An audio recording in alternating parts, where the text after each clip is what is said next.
Gavin, Louis. I feel like I had to cut the hay for this episode because this is serious.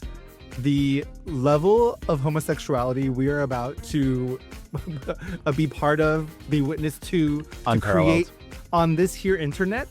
Oh my God. Unparalleled. Okay? It's going to be crazy. Do I have to do this now? Yeah. Are we the SNL writers room? Because we are pandering to the gays this week, okay? I want everyone to know, whether you are a Bob girl or a Bang girl, there is space for everyone here today on these here mixed reviews. Hi, everyone. Welcome. We are the Mixed Reviews, or a film podcast where we take a film subject such as an actor, director, a mini genre, and we take an entire month. We get so much info, and oh my God, this time we got so much info, and we're going to do our best to give it to you. And then we watch a lot of movies, and we tell you what we like and what we don't like. Gavin, the way you said we're going to do our best to give it all to you does really throw me off, babe. I'm so sorry. I need you to know I'm giving my all. I got my handful of pills and I did it. Oh my God, it's already Mama. started. We watch a lot of movies. The reviews are mixed, and sometimes we bring friends along for the ride. We are here with one of our OG girly friends. It is the Miss Tranna Wintour. Hi, thank you so much for having me back. Thank you for coming back. Thank you for carving time into your Well, this is truly one of my favorite podcasts. Stop. And one of the few where I actually re-listen to episodes because I just like having you guys in my apartment. I know that might sound really crazy, but you guys, I don't know, you relax me, you soothe me, you make me feel like you just help me de-stress when I have a lot of anxiety, and just hearing your voices and hearing you talk about movies, I really just can't get enough of. That is so crazy because literally millions of people around the world say that about you, and we are so lucky to have you here again. You only come to talk about the divas, and for that, yes, we appreciate. Before we get into this month's topic and episode, Gavin. But even before we get into old business, can we just talk about Tranna for a bit? Can we just talk about Tranna? Since you've been on the show, you've conquered TV. You've conquered literally stand up. You got to perform at Radio City Music Hall.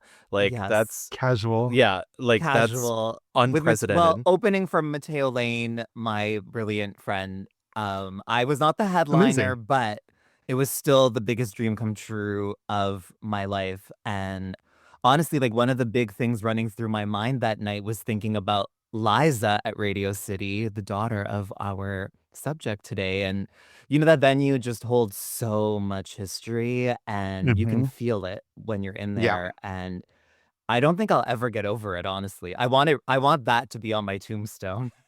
Performed at Radio City. Yes. But yes, Tranna, it's been truly amazing. I remember us talking about Madonna and how fun and silly that was, and then it was and Tranna's on TV a lot now, and killing it. So truly, congratulations. I love that you're so iconic that the current season of Traders Canada, which I've not started yet and which I have to do illegally here in the US because we're stupid. No, it's the Canadians that are stupid for not making it internationally available. It's not you guys. I think I'm going to blame us. I think it's no, this is on them, and it really pisses me off because this should be available internationally like every other version is. But I love that you're still being referenced. I love that you're even in the social media game, they're like Tranna, a true star. Thank you. Okay, now we can get into old business. Yeah, I wanted to bask in the glow that is Tranna Wintour. And I really appreciate it. Before we get into today's episode, we have a couple of comments. Yes. From our previous episode. Last episode, it was our annual Ookie Spooky episode. It was all about aliens on film. A lot of fun, a lot of weird places we went with that episode. Yeah, I ended up having a lot of fun with that episode, and getting a weird appreciation for, like I said in that episode, I don't associate aliens with Halloween on a base level. Yeah. But for me, it was oh yeah, there are a lot of spooky alien movies and whatnot. But we did get a couple comments. The first is from Charlie. These comments come from our Patreon, by the way. And if you want to join our Patreon, you can always do that, where it's just patreon.com/themixreviews. It's $5 across the board. And you get extended episodes. I think that episode is 20 minutes longer. And yeah. But these comments are, this first one's from Charlie. It says, my 5-star alien movie pick, which was not mentioned, is Sailor Moon R, the movie from 1993. Oh, that's an amazing choice. Yeah, I've never seen it, so I was like, I need to see this. The movie and the Sailor Moon anime as a whole, which I have seen, was an extremely foundational queer text for me and features one of the greatest needle drops in cinematic history, which is Moon Revenge by Peach Hips. Also, since the Sailor Guardians were all space princesses in their past lives, that technically makes them aliens. So we're saying all the sailors are aliens, yes? Yeah, I guess. I guess. I'm not the I mean, I love Sailor Moon, but more for the aesthetics than like the actual Storytelling, stories. perhaps? Yeah. I just want to vibe. Yeah, exactly. I am very much a tuxedo mask figure in real life, which is more that I show up, do nothing, and like I did it. That's you the way to did. do. That is the way to do it. Yeah, yeah. And we also got a comment from Austin, who, by the way, this is Austin King, who directed a short film that I edited and was just in a couple film festivals, including Fantastic Fest in Texas. And Austin King says, I am a twin, and I will neither confirm nor deny we are aliens. Escape to Witch Mountain, original text, original like Disney movie, like from way back then. Not the one with the rock. Not the one with the rock. So good. I'm obsessed with it. Talk about vibes, talk about aesthetics. Okay, purple as like alien, love it. I just realized I don't think you guys included Spice World in the Alien episode. You're right. And what's funny is I feel like I did think about it. Someone mentioned it to me and I was like, oh yeah, I've seen Spice World a billion times. There are aliens and they're like kind of like bumbling Spice Girls fans. They're fans. Yeah. I completely forgot about the alien subplot in that movie, and I literally was at a party yesterday, and somebody was like, have you seen Spice World? The aliens in Spice World? And I was like, girl, what are you talking about? Okay, Gavin with the humble brag at a party yesterday. Cool. I got invited to an event. Wow. Wow. Everybody was dressed really nice, and I was wearing a hoodie and a t-shirt, and I felt very out of place. Excellent. Well, those are both great, or all three. Tranna, you were mentioned of Spice World, Sailor Moon R, I think is what Correct. first comments. Correct.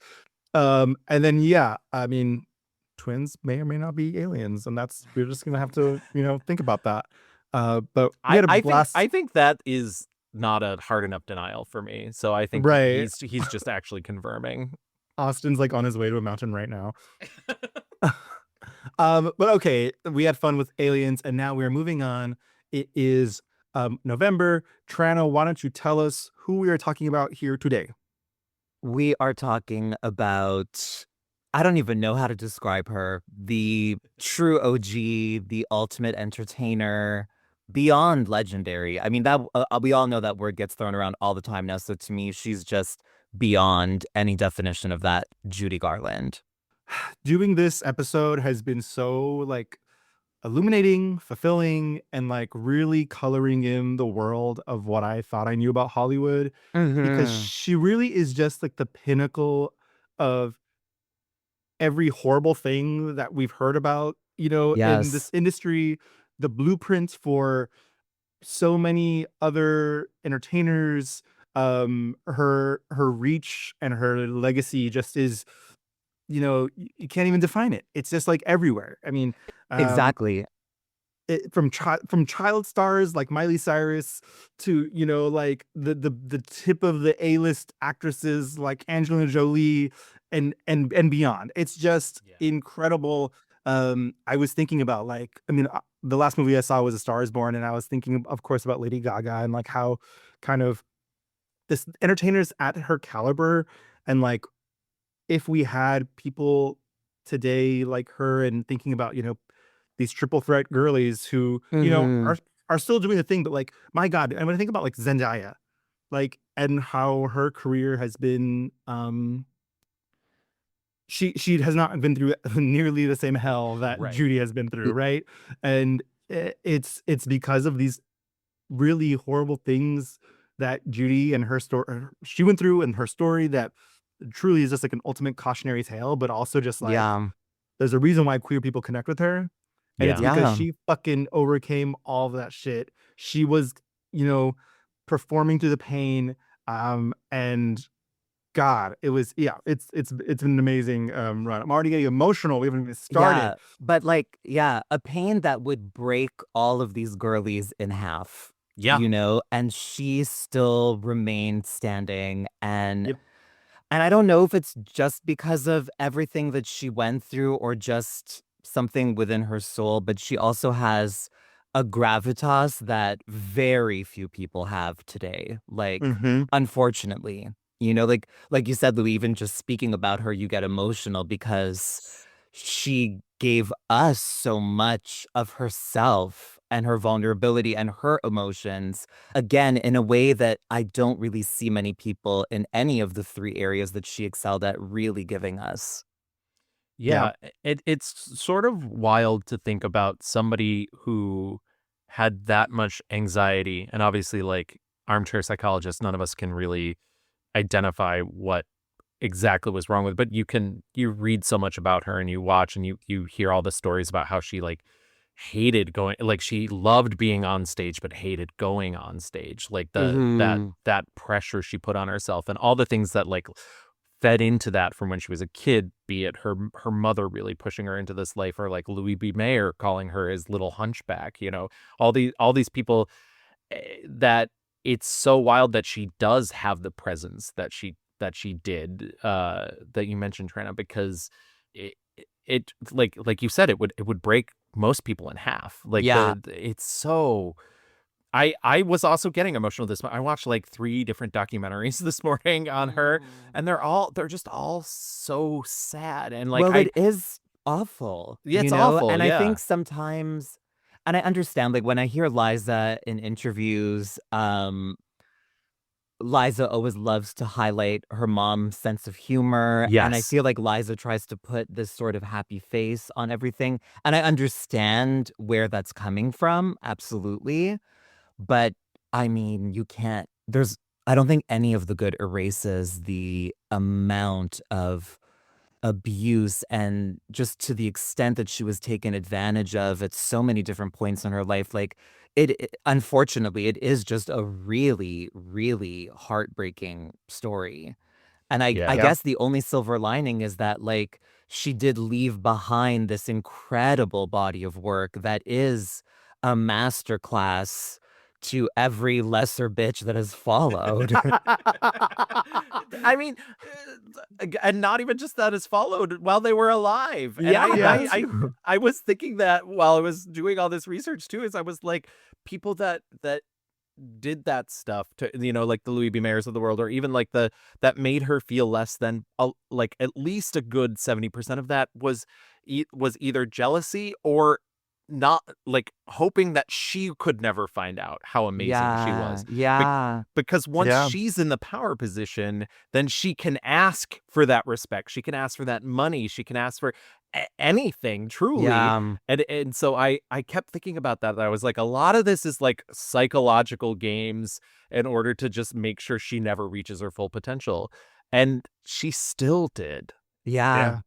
Yeah. No, it's Wild. really incredible.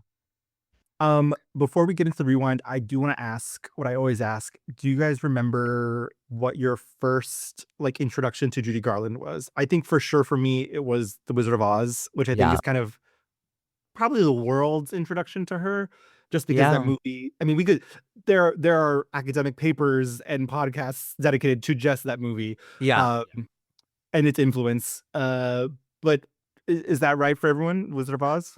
Yeah. It was Yeah. the first movie, not only my introduction to her, it was my introduction to movies, Oh my period. God. It was the first movie that I ever saw. I actually have the VHS here. Incredible. Oh my Yes. God. Um, In Yes. reaching distance. yeah, this was like the 50th anniversary, and I was like 2 years old when it came out, and I guess my mom or someone in the family got it for me, and I don't really have a vivid memory of it, but from what I've been told from my family, that I would just ask to watch it like on a loop. Like it would end and I would Wow. just want to watch it again. And when I was 3 or 4, I was the Wicked Witch for Halloween. Like, this was my You're first obsession. Like, it wasn't even just Judy. It was like my first intro really to film and pop culture and all of it, even though obviously I wasn't consciously aware of that. Yeah. Your road to queerness was paved with literal gold, babe. Yeah. Like from 2 years old, you got christened with the Wizard of Oz, Yeah.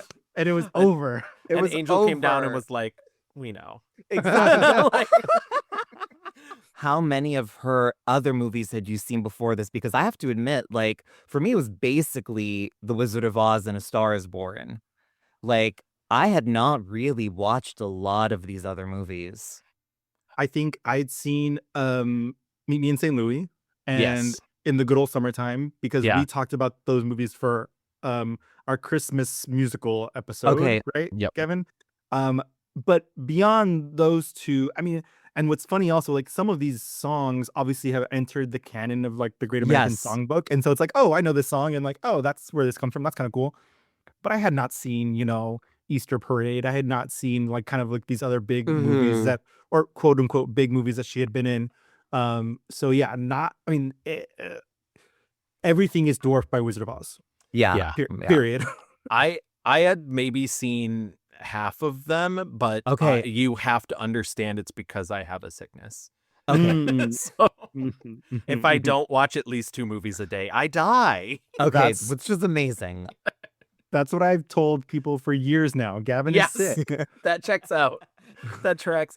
It's funny, and I was gonna save this for later, but I will say it now. The only ones, and I did my best to actually not really watch them. Mostly the Andy Hardy movies. I have an unnatural hatred of Mickey Rooney. Okay. I hate Mickey Rooney so much, and I shouldn't. He never did anything to me in my No. lifetime, but I fucking think he's the worst. And those are mostly the ones I hadn't seen, and I did still watch some of them for this, Wow. and I wish I had not, but that's fine. Okay. Yeah, we'll get into the Mickey Rooney of all. I was just gonna say I'm gonna try and keep us moving. Yeah. But if there's any place that you guys want to stop, please just bebop right in, and we'll get into it. Okay. Awesome. So let's get into that rewind.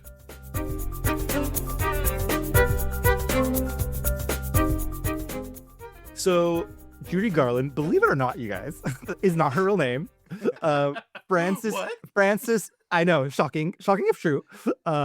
Frances Ethel Gum was born June 10th, 1922 in Grand Rapids, Minnesota, which it feels like such a classic, like, of course she was. Little town in nowhere, Minnesota. Like, it's the plot of one of the movies that she's in. Like, hello.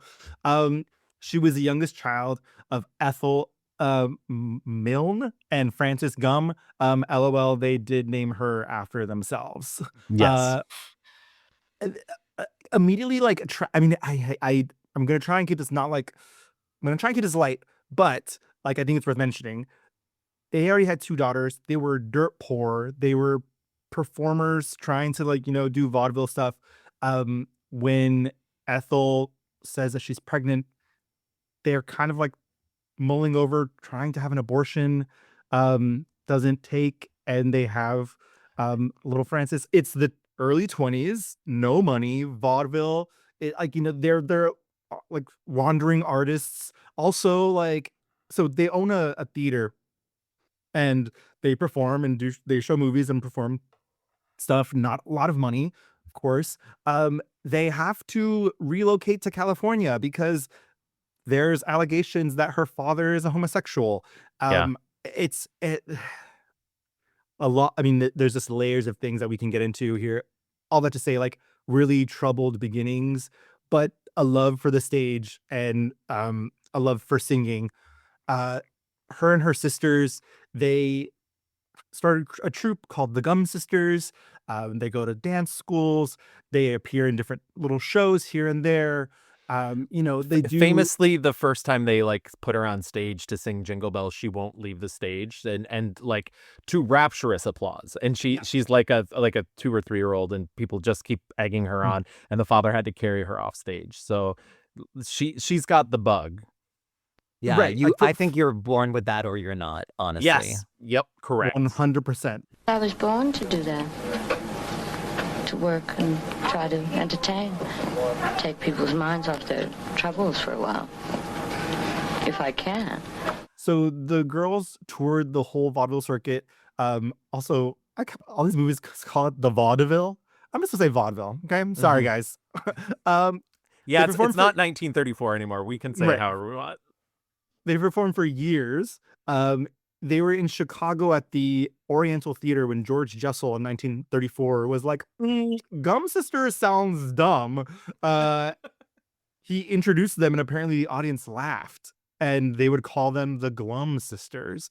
And so he was like, I think you guys need like a better name.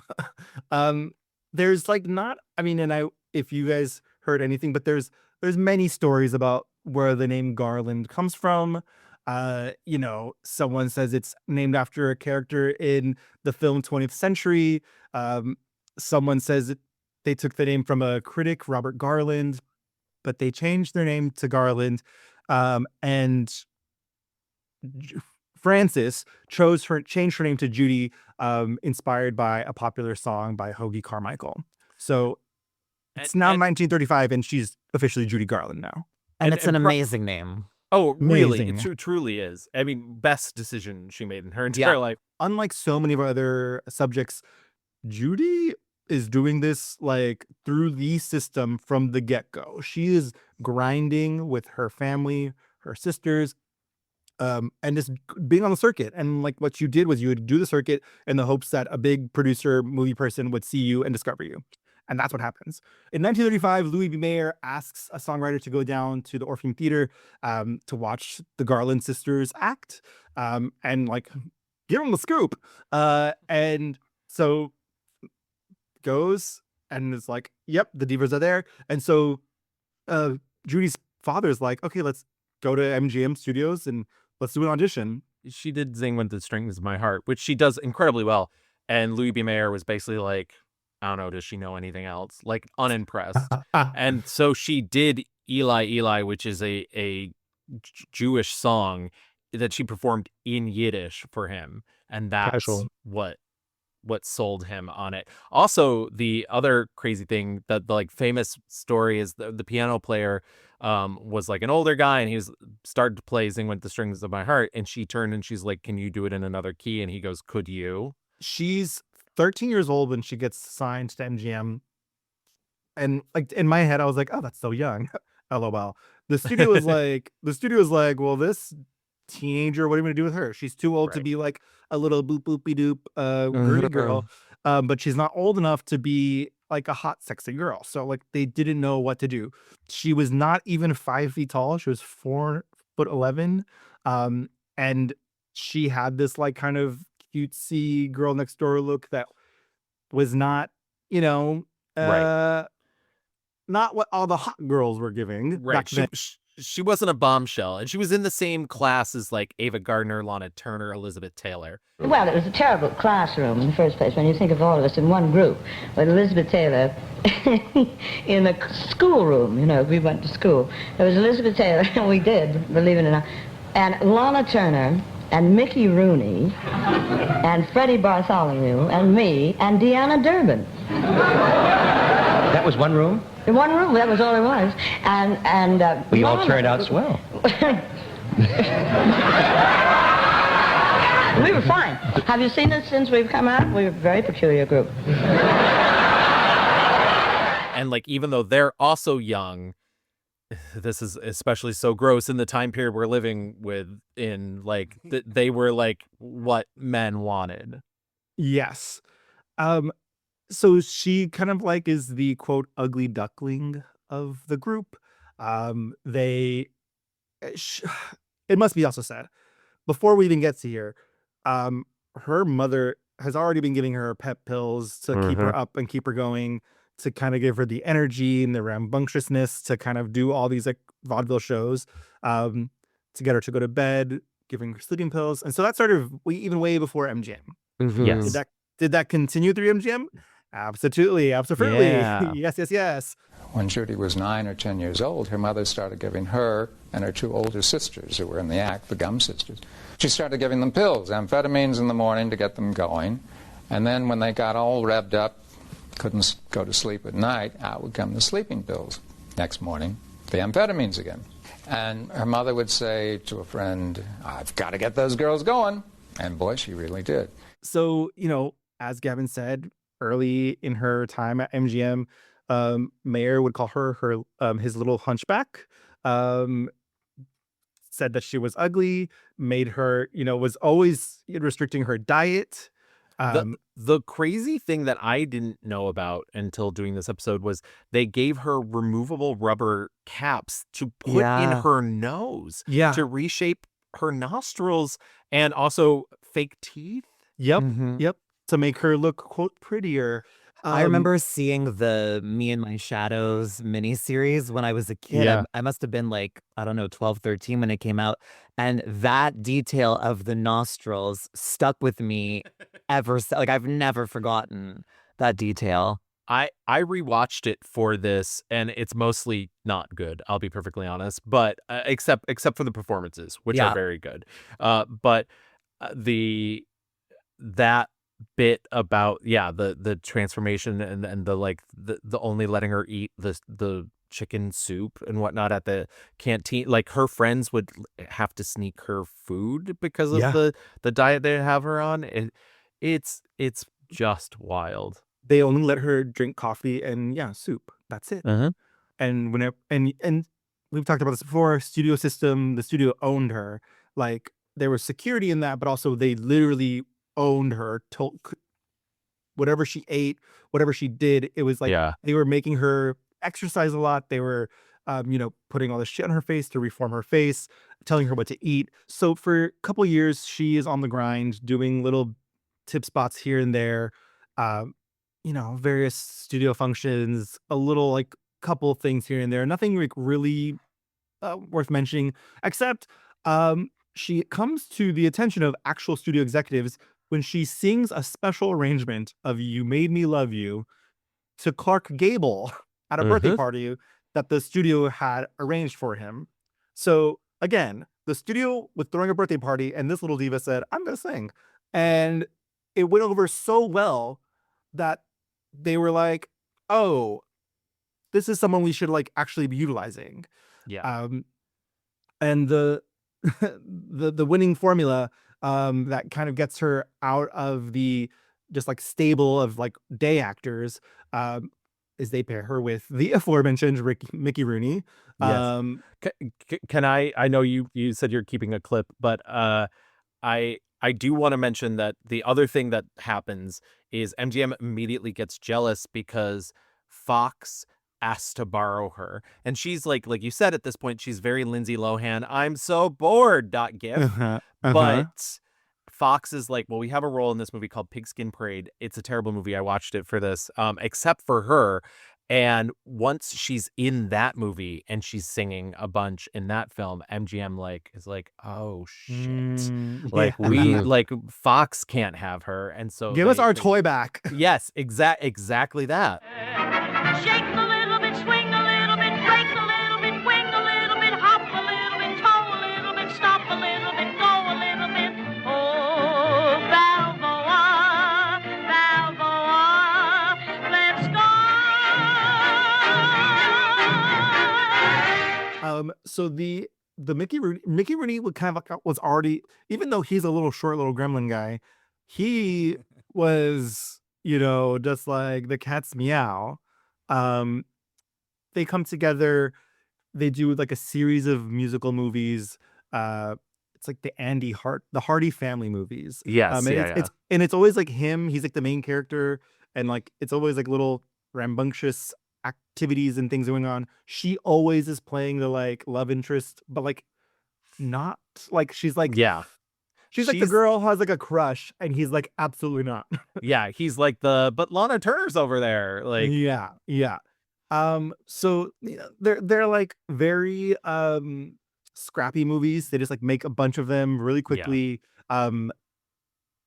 She was this is like it's also important to mention that like they're around, and I know we're going to talk about Wizard of Oz in a moment, but like it's not like she does Wizard of Oz, instantly becomes famous, starts doing better stuff.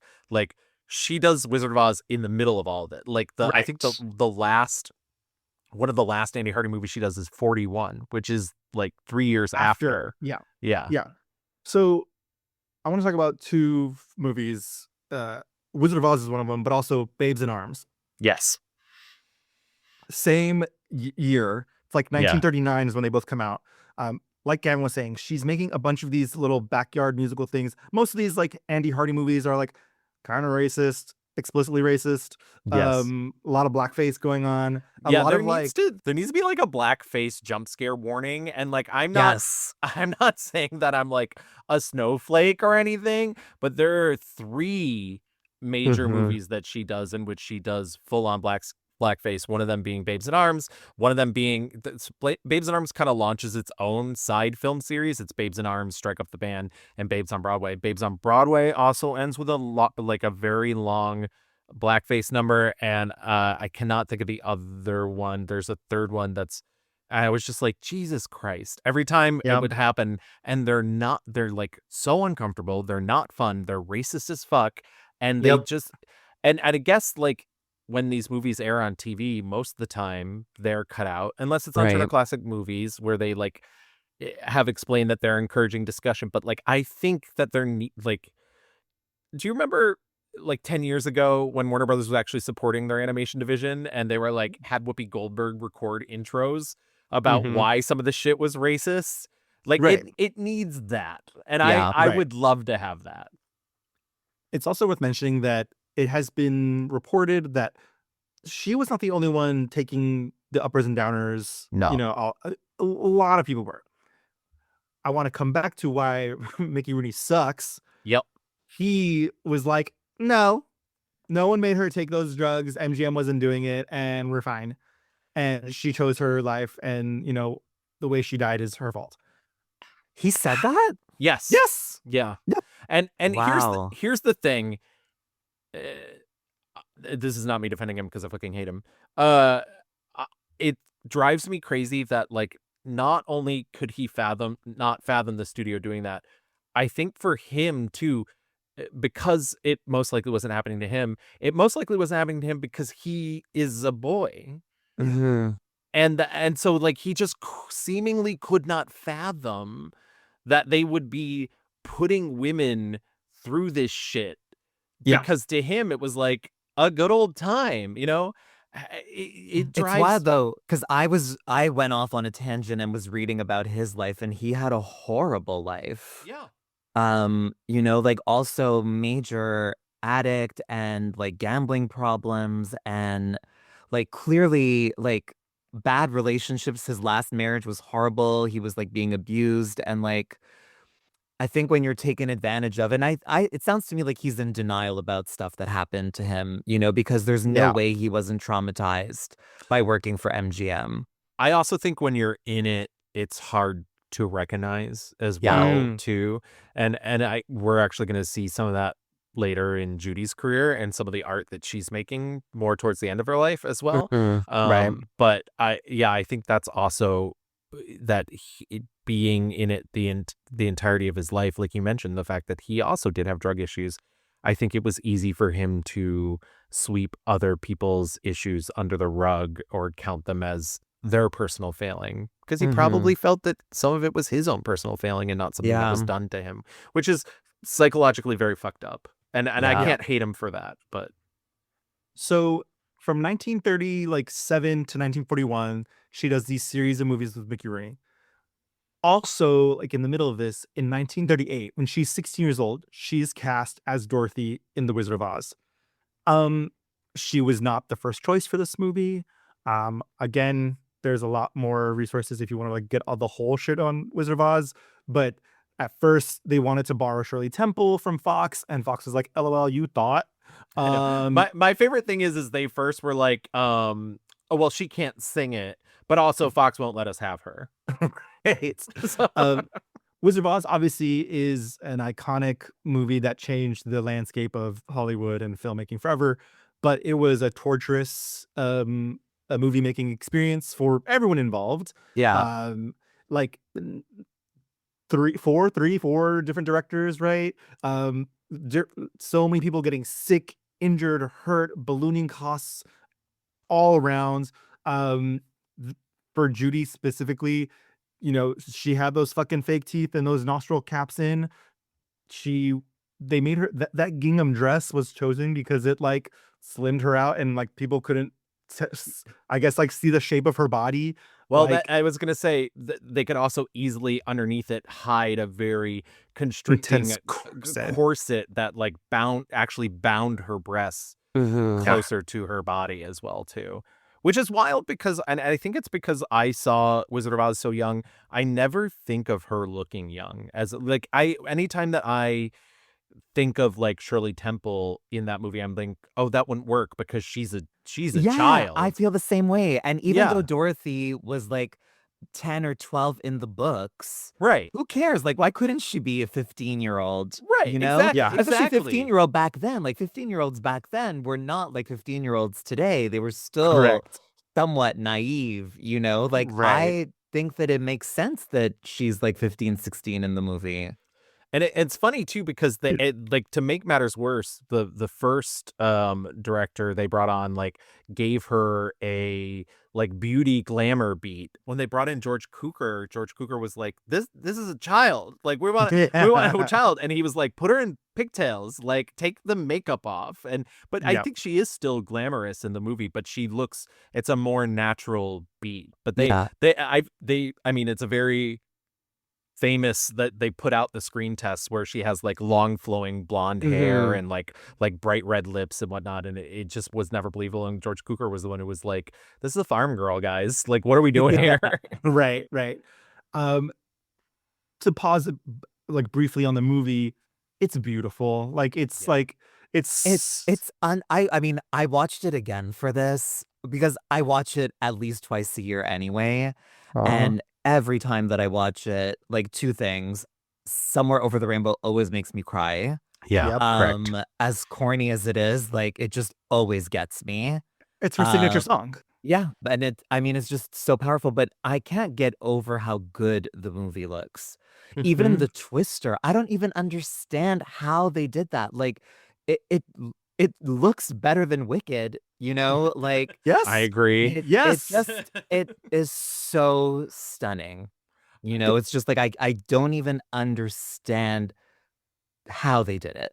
I'll never understand. Toto, I have a feeling we're not in Kansas anymore.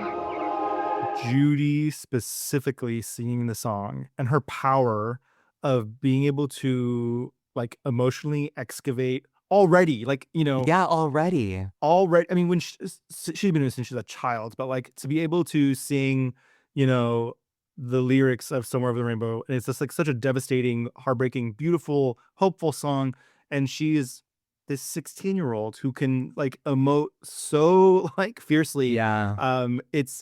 It's hard to even imagine that someone else could do that role, like and do it justice. I don't think that it would have ever worked as well. And it's also, I mean, no one could have predicted, but it's also just wild the way that song remains so relevant, like to her entire life afterwards. You Yeah. know, like Yeah. it's just wild. Somewhere over the rainbow, way up high, there's a land that I heard of once in a lullaby. And also, like, I don't know this. Is that the like touchstone for queers and rainbows? I think so. Yeah, I don't know I where don't- I don't know the history of the rainbow flag personally, but there must be an element of it that's related. Right. I very much in the same boat, Tranna, where I'm like, I don't know if I can confidently Yeah, state no, that, I'm not. but- Don't The come fla- for I me. mean, Right. The- Exactly. The flag, comes from, this man in San Francisco who made the Right. flag.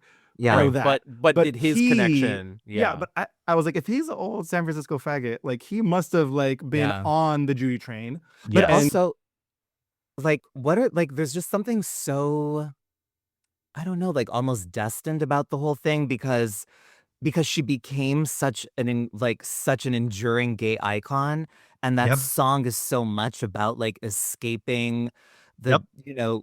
literally gray world around Yeah. you for something better and more exciting, and that's like the narrative of like almost every queer person that comes from a small town, like all these layers of things that you couldn't ever anticipate, but they were there in that movie. It's just there's Yeah. something so preordained about it all. It's a story of survival, and like Yeah. that's Yeah. like what you're Because saying, she is the Tranna. underdog too, like going Yep. back to what you were saying about her being the ugly duckling and the hunchback and the outcast. That's what Yeah. she is essentially, is the outcast, but it's the outcast who became the biggest star of them all. Yeah, Absolutely. 100%. So in 1939, both this movie and Babes in Arms come out. The Academy Awards that year gives Judy a Juvenile Academy Award. It's her only Academy Award, and they've only given like 12 of those out. I think they did away with it years ago now. And they're literally smaller. They're Yes. babies. And Yeah, she there's even said that once. She was like, not one of them was fake tiny Oscars, like there's only 12 actors who have ever received one. But after The Wizard of Oz, Judy Garland became one of the most bankable actresses in the United States. And so this enormous tension is the sprouts of about MGM is like, this is our most bankable, profitable star. And we need to keep her under our thumb because we think she's fat, we think she's ugly, and she's never going to be good enough. Yep. And it's crazy. She literally can do nothing to prove these motherfuckers wrong, because it's just wild, and it makes me like feel so. But I mean, gross if and nasty. you're told this, like if you have people telling this to your face, like it's Mhm. one thing having somebody say it behind your back, which is not good, but like, But it's better. It's better. Yeah, just for you out there, know that you can talk behind someone's back, and it's also not good. But to literally say these words to a child, Mhm. because like she believes this, And she I mean, believes all of it.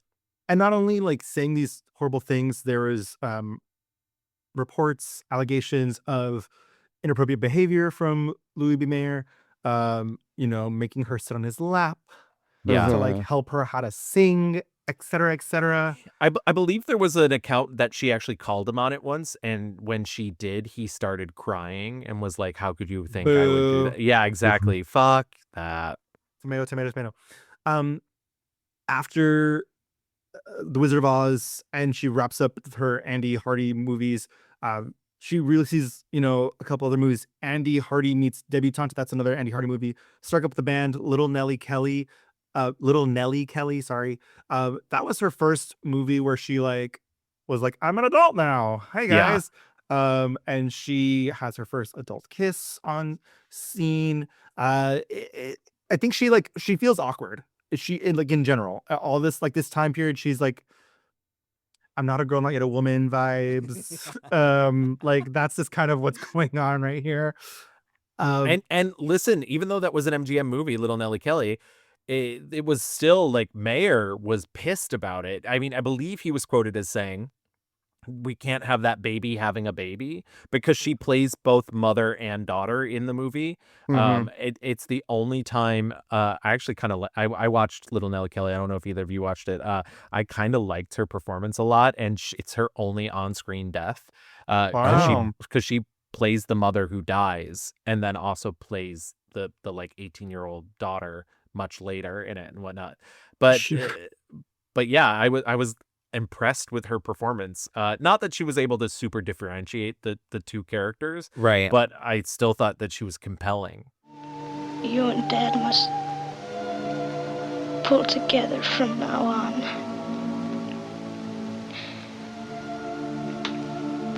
For our daughter's sake.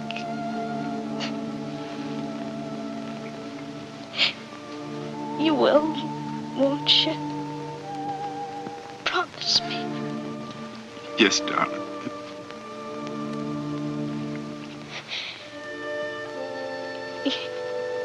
You've got a job on your hands. But I'll be near you. around this time, she has her first serious adult romance in her personal life. She was devastated when he, LOL, elopes with Lana Turner. Yeah, Artie Shaw. That is Boo. that is some Hollywood drama right there. She then starts dating David Rose, who's a musician. He's 12 years older than her. He proposes to her on her 18th birthday, even though he was already married. So that's cool. MGM is like, I don't know about this, guys. And so they were like, fine, we'll wait.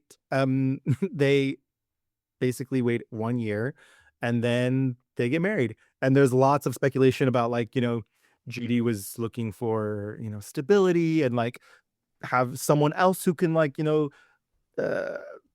want to say like control her life, but like find something else outside of MGM that is in charge of her in her life. And if it was this man who said that they love her, or that he loves her. I think it's also important to mention, by the way, even though there were rumors about her father, she had a very, and by all accounts, he was in fact having homosexual relations with younger men. She was very close to him, and he died when she was much younger. And I think what you're hinting at too is she's kind of looking for a replacement father, because her mother was never interested in taking care of her. Her mother was interested in making her famous, and she felt protected by her dad. Yeah. I was watching, I don't remember which movie it was, but one of the movies that I watched for this, Lorna, her other daughter, like there's a bonus feature interview with her, and she says that, like you're saying, the loss of her father was really the thing that shaped everything else after, because he was the only one protecting her. Yeah. Because like you pointed out, like her mom was exploiting her. Yeah. Like Judy Garland's been quoted as saying that her mom was the real Wicked Witch of the West, Oh, yeah. And like it was really, really bad. And she lost her only supporter and protector like so young. Yeah. So things would have, I really do suspect that things would have been different if he had been around. I don't think I liked her well enough to learn anything. I was just scared of her, and I don't really know whether I subconsciously raised my children the exact opposite. I don't think I did. We just have an awful lot of fun, and they're full of sunshine. She really did try and keep, when she had Liza, which is way ahead, and we'll come back to it, but she did try and keep her mother away from Liza because she didn't want her doing to her what she did to her. Wow. It's so sad. So she has this relationship with this older musician. It's rocky, I would say. He's boring. Like that's from all intents and from everything I've read is that he was kind of just too boring for, like, she's young. They had a decade between them or more, and they just didn't have anything in common. He was like, funny enough, like if she was looking for a stabilizing presence in her life, he was probably it, but like too much so. And she just couldn't do it. And then he gets her pregnant. And she has the first of her, she's had at least 2 abortions. But she's like 19 years old. Yeah. Like, and so, yeah. The mayor once again is saying we can't have that baby have a baby. Like that's, they separate in 1943, are divorced finally in 1944. Before that, in 1942, she makes For Me and My Gal. That's her first duo with Gene Kelly. I think For Me and My Gal is kind of fun. It's like this whole like era of movies. I thought about this a lot. It was like they were like, we have to make movies that are pro-America shit, or like we need to prove to everyone that this is important. Doing this type of artistry and like song and dance routine stuff is important, and everyone can help support the war in their own special way. Even you, Gene Kelly. I think the word you're leaving propaganda. out is propaganda. I was going to say jingoistic, but propaganda is also correct. And that's, I mean, that's just the reality of it. Like that they like wanted to drum up support for the war, whether it was actually happening or right before it when it was impending. I will say, like, her and Gene Kelly, Oh my my Yeah. God, love. I wish there was more. Yeah. I know he Th- was this- supposed to do Easter Parade, and we'll get there, but I just wish there was more of them. They're so good together. They're, And if- they're and so if- virtuosic in like Yes. their specialties. Him Yes. dancing, her singing, and like they both can do like each other's thing, not at the same level, but it's just like they elevate each other on both of the things. But I you feel know? like she's a surprisingly good dancer. I feel like that's Yes. one thing that I noticed that maybe I've never thought of before, because I always think of her more as a singer and actor. But some of these numbers that she's Poppin'. done, like she's Yeah. amazing. Buddy Epson, who was her co-star in Broadway Melody of 38 or 39, I can't remember the name fully at the moment, but he said, you know, when they went to rehearsal to do their numbers, he was like, why are you making this girl sing when she has that voice? And then she like could do everything he did. And he was like, never mind. Like she's the true triple threat. And so I agree, Tranna. I think she's like a surprisingly amazing dancer. It's some Yeah, because people she makes it look so effortless. right. People say that there's two, you know, there are dancers and there are movers. And Yeah, no, she's a dancer. she's a dancer, exactly. Liza got it from somewhere, you know? Yeah. It's also worth mentioning, I'm looking at like these publicity photos of her and Gene together. I just don't know how they convinced this woman and everyone else that she was quote unquote an ugly duckling. I know. No, She is- there are some scenes in some of these movies where I'm truly like gobs- gobsmacked by Yep. how gorgeous she is. Yep. But once again, it paid them money to keep making her think she was Yeah, ugly. yeah. And in order to keep her thinking she was ugly, they had to tell everybody else. She like and but still, like, even after all this, you know, she's giving glamour, she's giving beauty, she's still kind of like really not believing the thing. And it isn't until 1944 and Meet Me in St. Louis, first of all, that movie pops all the way off. The trolley song alone, my God. Have Yourself a Merry Little Christmas. Like, there are just these songs that go into the canon, but also she gets like a new makeup artist on this movie, Yeah. and Well, can we talk about why she gets a new makeup artist? Because a certain man enters her life, a certain man by the Well, name it- of Vincent Minnelli. Vincent Minnelli, who directs this film, who would Yeah. eventually go on to be her second husband. Yes. But she And this- she did not like him during on this movie, by Right. the way. But this makeup artist, Dorothy Ponadell, she extended and reshaped her eyebrows, changed her hairline, modified her lip line, removed the like nose shit and the dental shit. And Judy Garland, for the first time in her career, was like, oh my God, I'm beautiful. Yeah. feel And she used that beautiful." makeup artist, I believe, Yes. like for the And- rest of everything, which I don't blame her. When you find a good one, Yes. you gotta keep them. Yes. When you find Um, someone who understands your face and what to do with it, you Yes. can't let go of that person.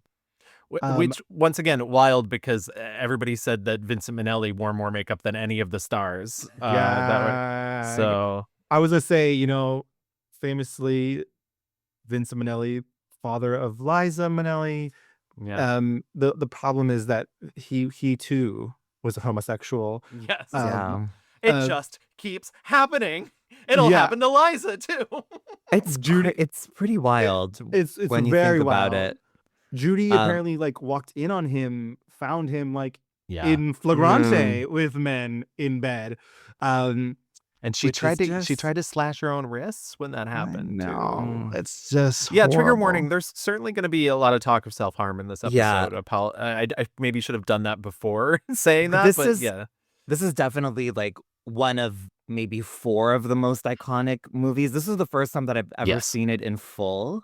Mm. And I mean, maybe unpopular opinion, but I really did not like it. Didn't pop off. Didn't pop I off for you. love the 2 scenes that you just mentioned, the trolley and Have Yourself a Merry Little Christmas. Like, those scenes are beautiful, and her performance is great. But it's just so beyond saccharine. Like, Yeah.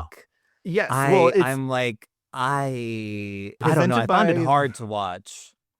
presented by the Tourist Bureau of St. Louis. Was Yes. it really? No, No, but- no. Okay, but it might as well have been. Right. Like literally, there's that point at the end of the movie where she's like, "You can't do all those things in New York," and it's like, "Bitch, I live here. You can do anything in New York." Yeah. We just elected a socialist mayor. Like, come on. Yeah. Yeah. I think like I don't think it like has aged well. And it's No, I don't think so. Like I was trying to think what kind of conversations can it really provoke today? Right. Other than just like, and that's the thing with a lot of these movies I found, it's like this is like before music videos were invented. And I feel like sometimes it's like they just wanted to make these beautiful musical numbers and had to find a way to make it a movie. correct. And that was one of the things that people said about Vincent Minnelli is Vincent Minnelli could craft these films that didn't necessarily have plot, but were about people and about nostalgia, oftentimes for times that never actually existed. Right. And that's one of my I'm somewhere in the middle of you both. I think I don't love Meet Me in St. Louis, but I think the look and those two musical numbers, though the trolley, like what the trolley song is insane. Like why did the trolley song become such a hit? And it's got to be Judy. It's got to be Judy Garland. Like Absolutely. Clang, clang, clang went the trolley. Ding, ding, ding went the bell. Zing, zing, zing went my heartstrings. From the moment I saw him, I fell. That's for all these songs though. Yeah, you're right. It is all these songs, Louis. I think and she's again, I mean, I could feel that she feels beautiful in this movie because she's radiating this like bad bitch, pretty girl energy. Like she's when she's just like flitting around the house and like telling, the maid to do XYZ. She just has that energy. Much like you were saying earlier, Tranna, I was telling Dan, I was like, I don't give a shit about Christmas. I don't think this movie is that great. But you get to that end scene where she's singing to her younger sister, "Have Yourself a Merry Little Christmas," and I also tear up. There's something so beautiful about the sentiment of, even if it wasn't true for her, like loving your family and being with your family. Absolutely. And just that voice carrying it. There's a reason why it's in the family stone. Yeah. The legacy continues, people. See you and me, kid. See you and me. Oh my God. Wow. R.I.P. Movie makes a ton of money. People are, I mean, the star is continues to rise. In 1945, she makes The Clock, which is her first like straightforward dramatic film. People like are like, wait, why isn't she singing? Like, what is this about? But honestly, thank God. I love The Clock. I am a huge The Clock defender. I think The Clock is an amazing. Clock? I love Clock. Oh my God. Just all The Clock all the time. And I think her performance is really good. I think Robert Walker's performance is really good and honest. And like it's all, the funny thing is it's like it's a movie very much the New York is the third character and New York's not in it at all. Like it was all shot in Hollywood and it's all faked, but yet the New York that appears in that movie is so vibrant and so they did a feels pretty so good special. job of faking it. Like that whole subway sequence where they miss each other, like they get separated. Yeah, it gave me such anxiety.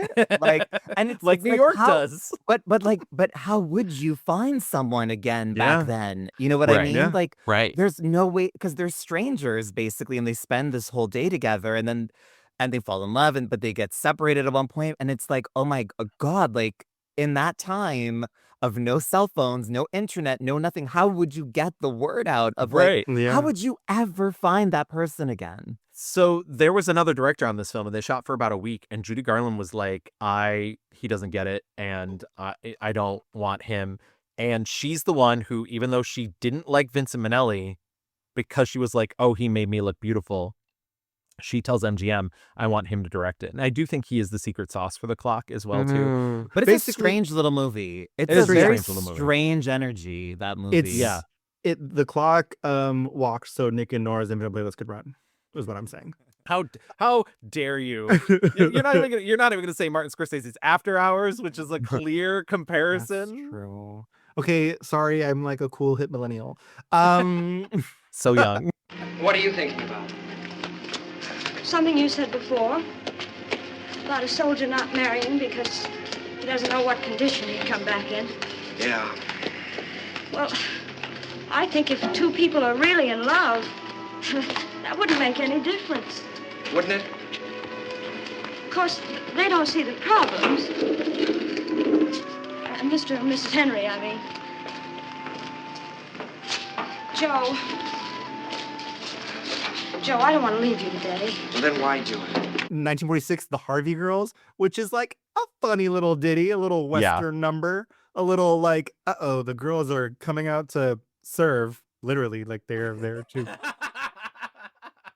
Also, what's hilarious is that, like, I was watching this movie is about like restaurants opening in the West back in Right. ye To- olden days. To quote unquote civilize. Correct. Yeah. And Yikes. yeah. And there's like this mysterious guy who loves to go to like in the canyon and is like hang out in his canyon.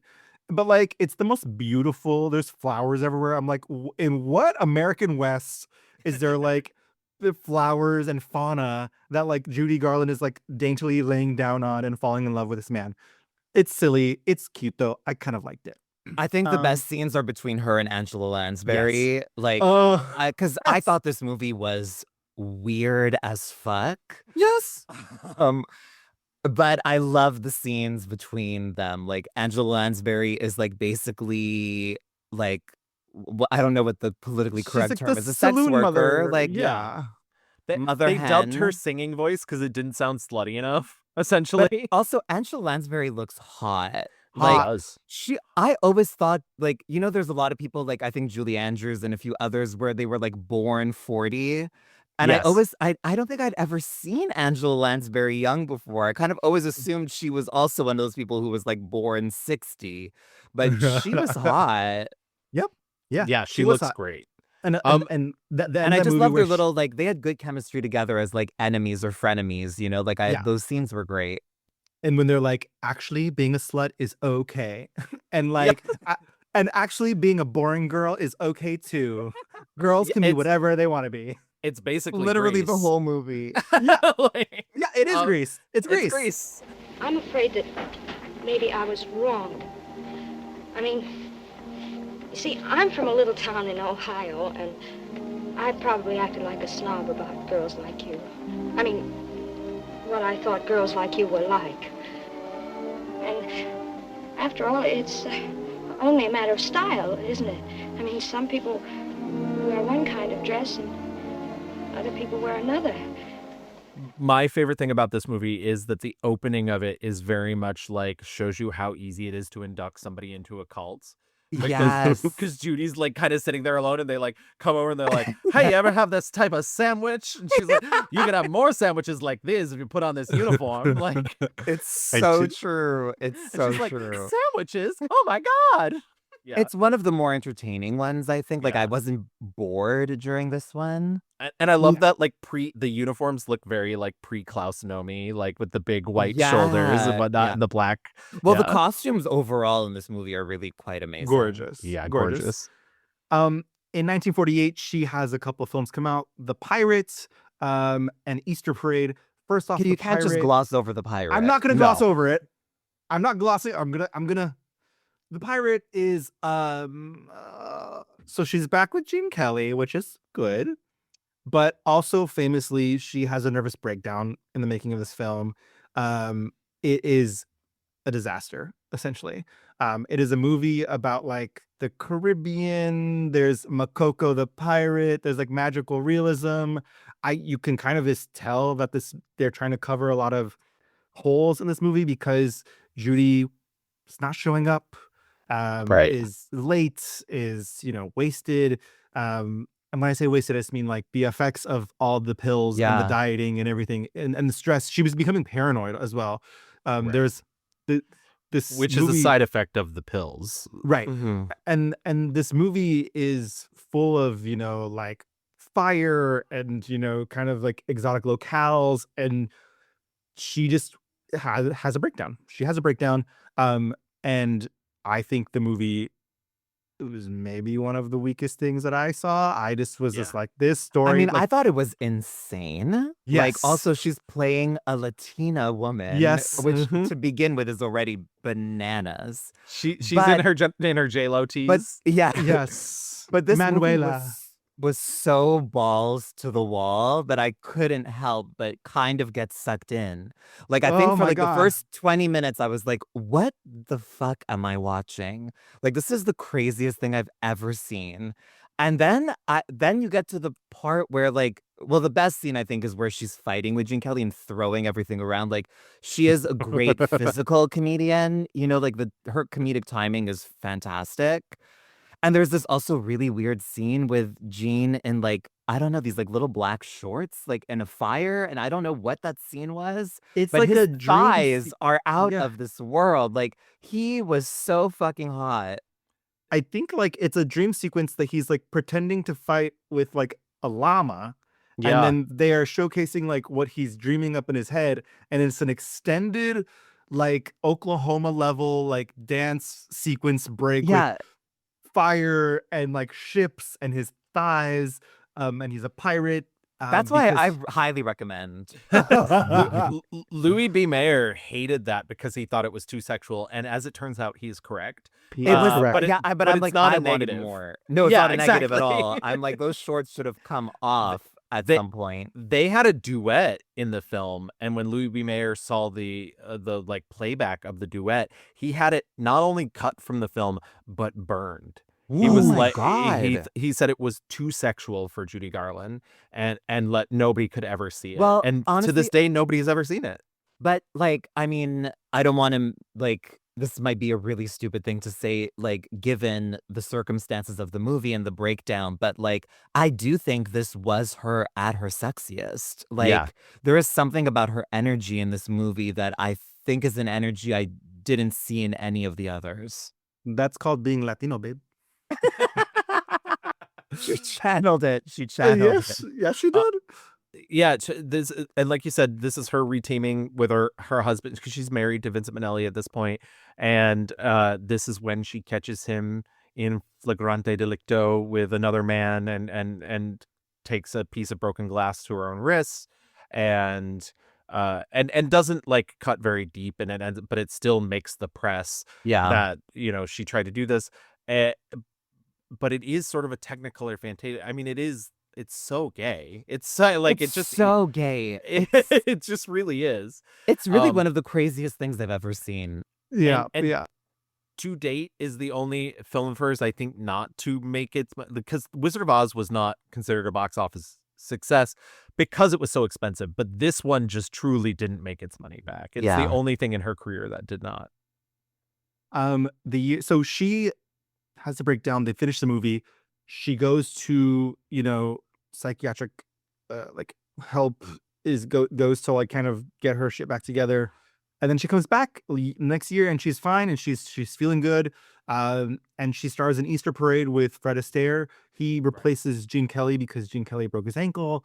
And it's the highest grossing musical of that year. I think Easter Parade is like very slight. Yeah. Kind of It like is. My Fair Lady runoff type vibes. Beautiful gowns is what I would say. Beautiful gowns. But literally, some of the Yes. gowns in this are the best things she's ever worn. Like, truly unbelievably stunning. I was gonna say, Also- I think for her, she thinks of Meet Me in St. Louis is the most beautiful she ever looked on screen. I don't love Easter Parade. I think Easter Parade is where she looks. I the think so most. too. I Yeah. think so too. I think also Ann Miller in this movie, she's like the bad girl, but like she is serving so fiercely in Yes. this movie. Yes. When she just walking the dogs, every outfit, her huge tap number. I said, Yeah. bitch, Amazing. You peed all over that floor. That And I fucking love Ann Miller. And also, she's one of the people that have corroborated Judy Garland's story of the studio feeding them pills. Because she comes from that era. And Yeah. she's like, yeah, they would do it all the time. They pass them out like candy. Real quick, just on the production side, I do want to say that it is a different director, because originally Easter Parade was going to be her reteaming with Vincent Minnelli after all this stuff happened, and she starts having an affair with Joseph Mankiewicz, writer director, and he convinces her to start going to therapy. And he knows like the kind of broken connection that she's has with her mother and with Mayer, and like literally her mother and Mayer have a meeting with Joe Mankiewicz where they're like, you have to stop seeing her, you have to convince her to no longer go to therapy. It was just a screaming fight. The mother got hysterical, Mayer got hysterical. I mean, the idea that MGM movie stars are crazies, that they're lunatics. How can I do this? All this girl needs is a mother's love, and there is the mother. How can you deny this? And tears are rolling down his face. He must have hated his mother. And the mother is saying, I know exactly what to do with her. You just lock her in a closet. What the girl needs is discipline. And I kept saying, look, the girl needs help. But Dr. Carman just said, if you'll give me a year, it can straighten out. But the longer you go, the more difficult it's going to be. And there'll come a time when there's it's not going to happen. And he was like, fuck no. And her therapist is the one who's like, you can't work with your husband anymore. You got it. So she has Minnelli fired from Easter Parade and replaced. And honestly, I kind of think it's better, even though I do really like Minnelli's direction. I think Charles Walters brings a different candy coated flavor to Easter Parade, but doesn't make it feel as artificial as Minnelli usually goes for. Yeah. I think it's a beautiful looking film. I just think the story is so slight. It really is. It really, really is. But Don, I don't understand. This is everything we've worked for. It's everything you've dreamed of. Some people dream about a little farm to settle down on, a spot all their own. That's what we want. Only our spot's on a marquee. Hannah and Hughes in blazing lights. It's got to be all ours. We're not sharing it with anybody. And besides, Nadine doesn't belong in the same show with you. She can't compare to you. She can't? No. Unfortunately, Judy's health is still so fragile. So she completes the movie. It's a big success. And so MGM's like, great, Diva, let's keep working more. And it's just like shatters instantly. She's slated to reteam with Fred Astaire and the Barclays of Broadway, but the pills that she's back on, because she's like, okay, I'm better again. And I'm just gonna keep doing what I've been doing. She also develops a serious like alcohol problem. And in the end, they decide to replace her with Ginger Rogers in the movie. She was missing so many days of work, being late. It was just untenable for her. And we've explained the studio system before many times on this, but one of the things about the studio system was you could get suspended from your contract. And so she has a contract with them, and they, because of this, as you were saying, because of the lateness, because of everything that she's going through, like this is considered basically her first strike. And she is completely suspended from her contract and has to wait a certain amount of time until she can work on another project. Right. And so the next thing, once her suspension is over, it's 1948. She does 2 songs. She's just a guest on a Rodgers and Hart biopic, Words and Music. It's just kind of like a, all the stars at MGM coming to do the thing. And then it's like this, it's hills and valleys. And so she's back. She does that little tip spot and she's like, great, I'm back. I'm ready. Let's work again. And so she, in the fall of 48, she does In the Good Old Summertime, co-starring Van Johnson. We've talked about this movie before. This movie bangs. Yeah. This is the blueprint for You've Got Mail, and that story. So fun. Well, this is a remake of You've Got Mail is a remake of a remake. Yes. Because this was the remake of the little what's it called? Shop Around the Corner. Yeah. And it's funny too, it like sort of a heartbreaking thing. So she does that tip spot and then she goes to go on vacation. It would technically be the first vacation in her entire life. And she gets notice that June Allison is pregnant and can't do this role in the movie. So MGM is forcing her to take this role. And so I will say, like you said, this movie bangs. You cannot tell she did not want to make this film. But she's She- so good in it. She's so good in it. Exactly. Yeah. I mean, that's acting because she was like, I'm on vacation. How fucking dare you? Yeah. But also like calling this movie In the Good Old Summertime when it's a Christmas movie know. is Yeah, wild. crazy. Also, Baby Liza at Baby the end Liza. of this. Oh Incredible. my God, that little cameo, like Yep. And it looks it's almost exactly like seeing her. Muppet Babies. You know what I mean? Like it like gives me the same joy. It just like I Yes. didn't know that cameo was coming, and I just was like, oh my God. And I and just- also like just to forecast everything that's happening in her life, her co-star is Van Johnson, who is a brother of the cloth, as you could say. So she just can't get away from gay men. And he's so handsome. He is really handsome. Yeah. They had good chemistry. They do Yeah. have good chemistry. Yeah, I mean, I she love- always did with the gays. Yes. But that movie, enormously successful, makes tons of money. And so we're at the top. Where do we go next? Right back down. She's cast in Annie Get Your Gun as the title role of Annie Oakley, but she has, kind of a panic attack breakdown about, this is a role that Ethel Merman made famous. She doesn't want to be unglamorous and ugly again in a movie. And so the director is like, I don't need any of this shit. Well, the director's Busby Berkeley, who she has a horrid past with. She did Girl Crazy, which is another one of the Mickey Rooney movies in 1943 with him. And Busby Berkeley like screamed at her so often. He was famous for saying, "Eyes, Judy, eyes. We got to see your eyes." He screamed at her so much she fainted on one of the days of filming. So she's a frayed rope at this point anyways, and they're Yeah. pairing her with this man that like she already has this history with of making her do awful things when she was healthy. Yeah, and at this time she's doing electroshock therapy for depression, so like she's just not in a good spot.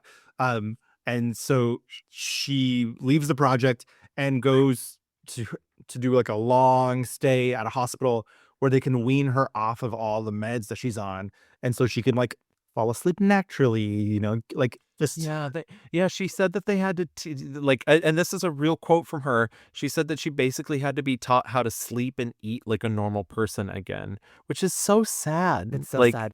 And like at this point in her career that we're talking about, like she's not even 30 yet. No. Like that's Yeah, what is so unreal. And like we can talk about it more later, but like I really do think that like there is this like crazy parallel between her and Britney. Like just in terms of like how young they were, and like when things really started going off the rails for Britney, she wasn't even 30 yet either. yeah. And there are moments in some of these movies where I look at her and I'm like, how old is she? Like sometimes I look I at her and know. she looks 40, but she was like not even 30 yet. Like I know. it's just so I mean, awful. in some of the movies where she is 40, she looks like she's 60. 60, exactly. It's Yeah. It's really tough. bad. In the fall of 1949, so she had gone to the hospital, was learning how to eat again, sleep normally. She gained some weight. But then Yeah. guess what? She gets cast in Gene Kelly and Summer Stock. And here's the thing. I always wonder if at this point in time, if she'd gotten out of that hospital and went anywhere else than to MGM, would her life had been different? Because Yeah. she had finally really kicked it. She'd finally like was healthy. I mean, and that's not to say she wouldn't have relapsed, and also like these kind of hypotheticals are maybe toxic anyways. But but to put her back in the situation where she came from with this toxic family that wants so much for her, that when she comes back like quote unquote heavier, they're of course going to be like, you're fat, you need to lose weight. And what's the first thing they're going to do is start giving you pills to do that. But this is literally exactly what happened to Britney.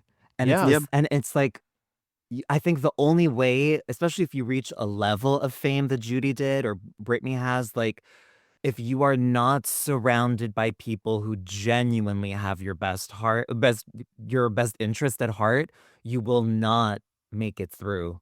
Like Right, if you because are they're in this business is already so unbelievably toxic and abusive, and if you don't have anyone in your corner, or worse, you have the people that you are surrounded with, even if they're your family, are manipulating you and are as abusive because you're the family cash cow, which Judy was, which Brittany was. Like, it is bleak.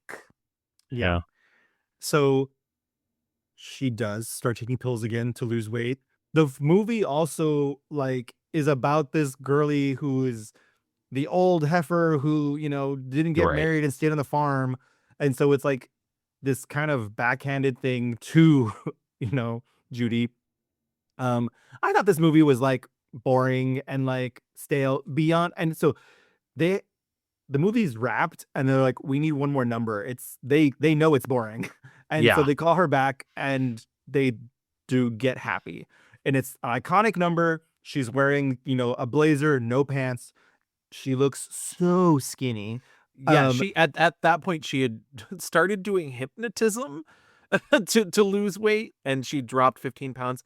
Get Happy, the song, was a song that they'd actually filmed for Easter Parade, but not this version. But they had cut from the movie. So when they came back to her and were like, we need an extra number, she was basically able to like, she had enough cachet to be like, I want it to be this, Right. and this is how I'm gonna fucking dress. It's amazing. And it's amazing. I mean, yeah. I mean, beyond iconic, Yeah. This scene The- and Gene Kelly's solo tap scene Yes. are the two only real reasons to watch this movie, because it is Yeah. really boring. It's really boring. But those two numbers, I'm just like, just watch those like as music Yeah. videos. Like, they're amazing. This movie ends up being her final film with MGM. She Yeah. was cast in Royal Wedding again with Fred Astaire. But because, this up and down, back and forth roller coaster ride that Judy's on, it's just untenable. She's not showing up again to set. And so she's suspended again. In this moment, she has an incident, trigger warning, where she kind of like a little bit slices her neck with some glass. There are different reports of people's like how severe it was, if it was Right. as intentional or not. Was she trying to, end her life? Was she just looking for attention? We can never know. But it must be said, she harmed herself. The media went crazy. The PR team's trying to do this, damage control thing. After 15 years, MGM cancels the contract. They're done.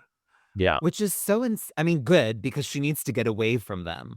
But like the total just disregard, the dismissal of her, there's just no respect. There's no honor of everything that she's done, because when you look at everything she did over those 15 years, like there was one movie that didn't do so well, and maybe there were 2 or 3 sets that she didn't show up to or she got fired from. But when you stack that against the number of hits and the amount of money she brought in, and it's just like she's just treated as if she's so worthless.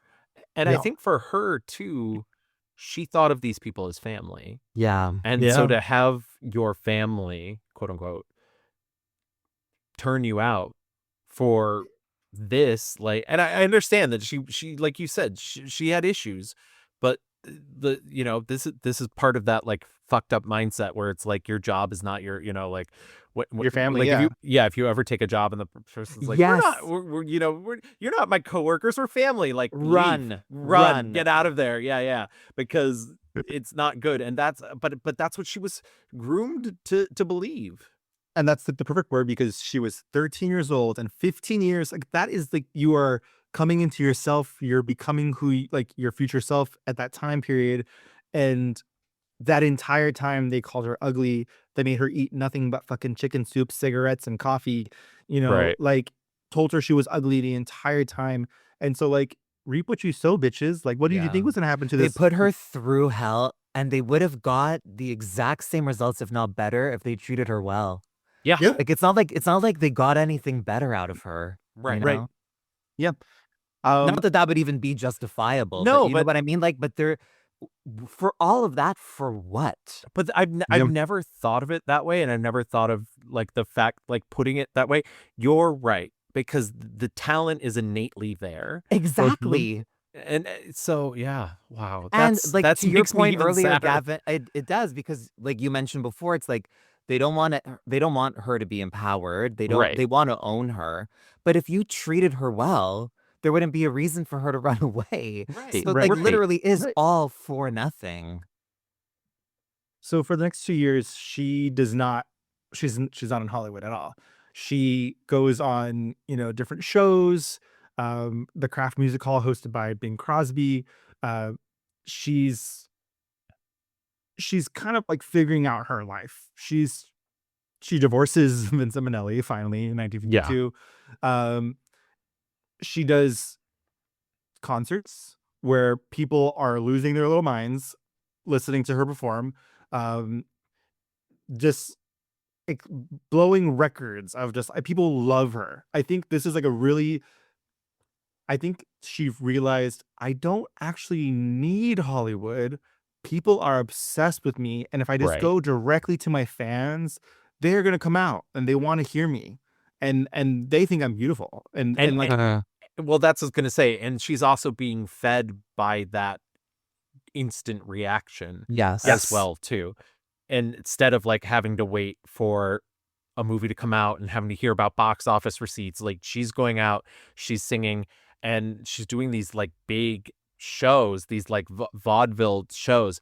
I think the other important thing is to mention the same year that she divorces Minnelli, she marries Sid Luft. For all intents and purposes, it sounds like he is not a great guy, but he does he was her help tour her- manager. He was her tour manager, exactly. And he does help steer this part of her career. He gets her booked at the Palladium. She does 4 weeks at the Palladium. He gets the Palace in New York reopened, and they bring vaudeville back, which was a huge thing from her childhood. He's like making her relive her childhood as an adult, and she is doing these shows that are like 3 comedians, a couple clowns, acrobats and whatnot. And then she comes out and she does all these costume changes, which is going to be very different in a couple years post that. But that's why I wanted to bring out that like that's the type of show she's doing at this point in time, and getting that gratification even without realizing that she doesn't even have to do all that.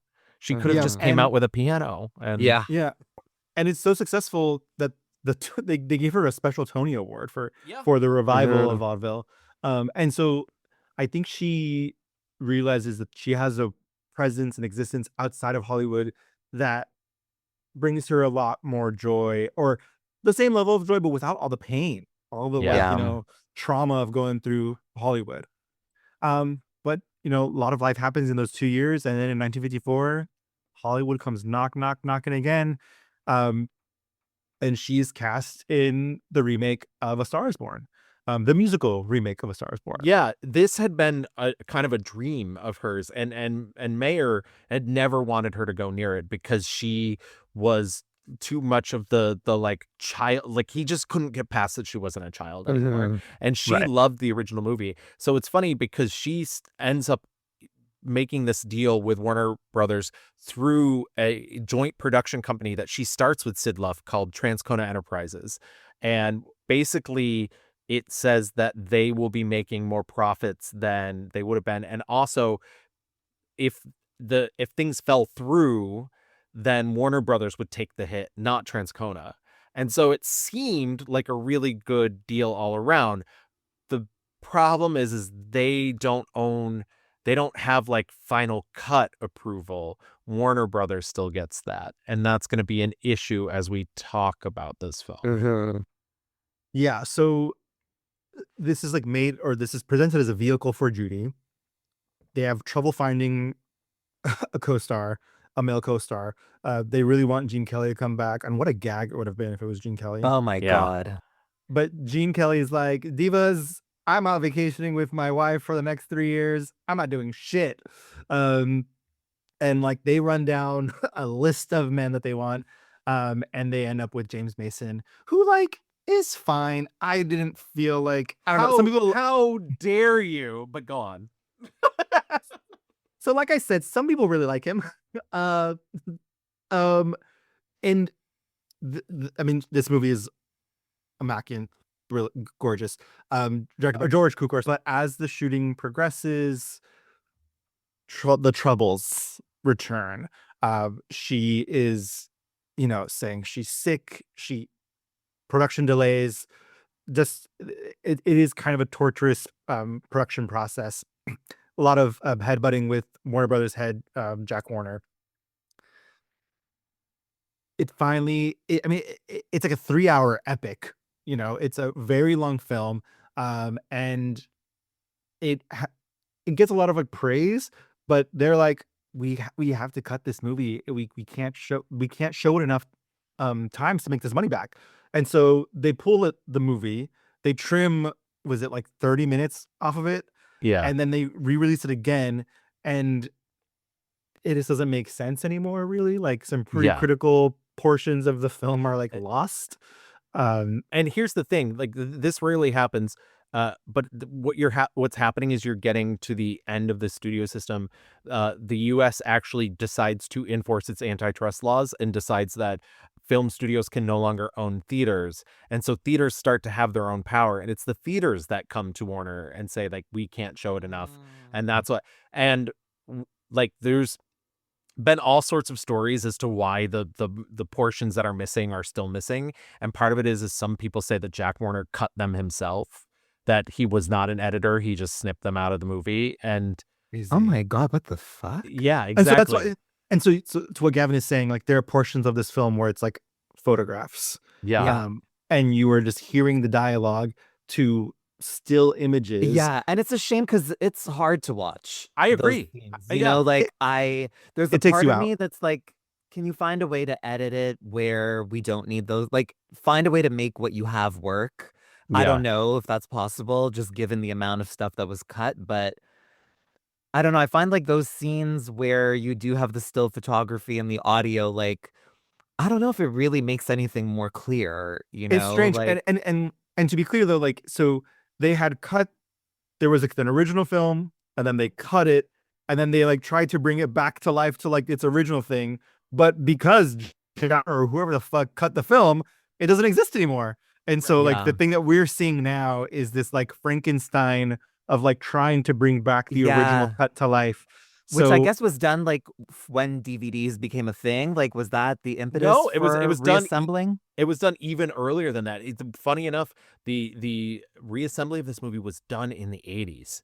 And you went so like this like crazy Frankenstein version that we have has existed for 45 years. Wow. which is deranged. Well, okay, 'cause- actually, that makes more sense. Yeah. now, because it does feel very 80s. I mean, it's wild like- though. They have like the audio track of like all Yeah. of the Yes. dialogue, but they don't have the moving pictures to go with it. So it is a strange viewing experience for sure. But it's The mostly like limited to the first act. Yes. And Yeah. I think the second act is much better than the first act, Yeah. personally. So, and honestly, even if you skip those parts, like, I don't think you really miss much, Like, no. I'm gonna say something controversial. I think the Born in a Trunk number could be cut me down. too. I think it's so weird. The things that they chose to cut are like kind of important, Yeah. but they kept these things like that trunk number that I agree is just why. And I pictured me, the epitome of a very chic chanteuse.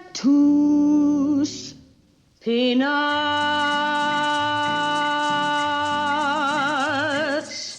Through every city, town, and country lane, you'll hear him sing his plaintive little strain. I think part of it is like it's beautiful looking, but I think Cukor never directed a musical before, and I know people think that that's like in the blood of all gay men, but Cukor was not that type of gay, and I think his strength was not the musical numbers. And Well, I think the strength of this movie is not the musical numbers. right, exactly. Like besides The Man That Got Away, yes, like oh I my don't God. really need any of the other musical numbers. Yeah. So the movie, nominated for a bunch of awards. Judy is nominated for Best Actress, Everyone thought she was going to win.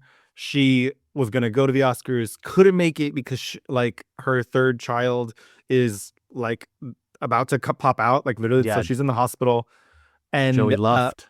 little left. And then she doesn't win. Grace Kelly wins, and everyone is gagged. Everyone is gagged. It's a robbery. You cannot tell this version of this story without telling the way that everybody else does, which is like NBC had all these cameras in the room, all the Yes. lights.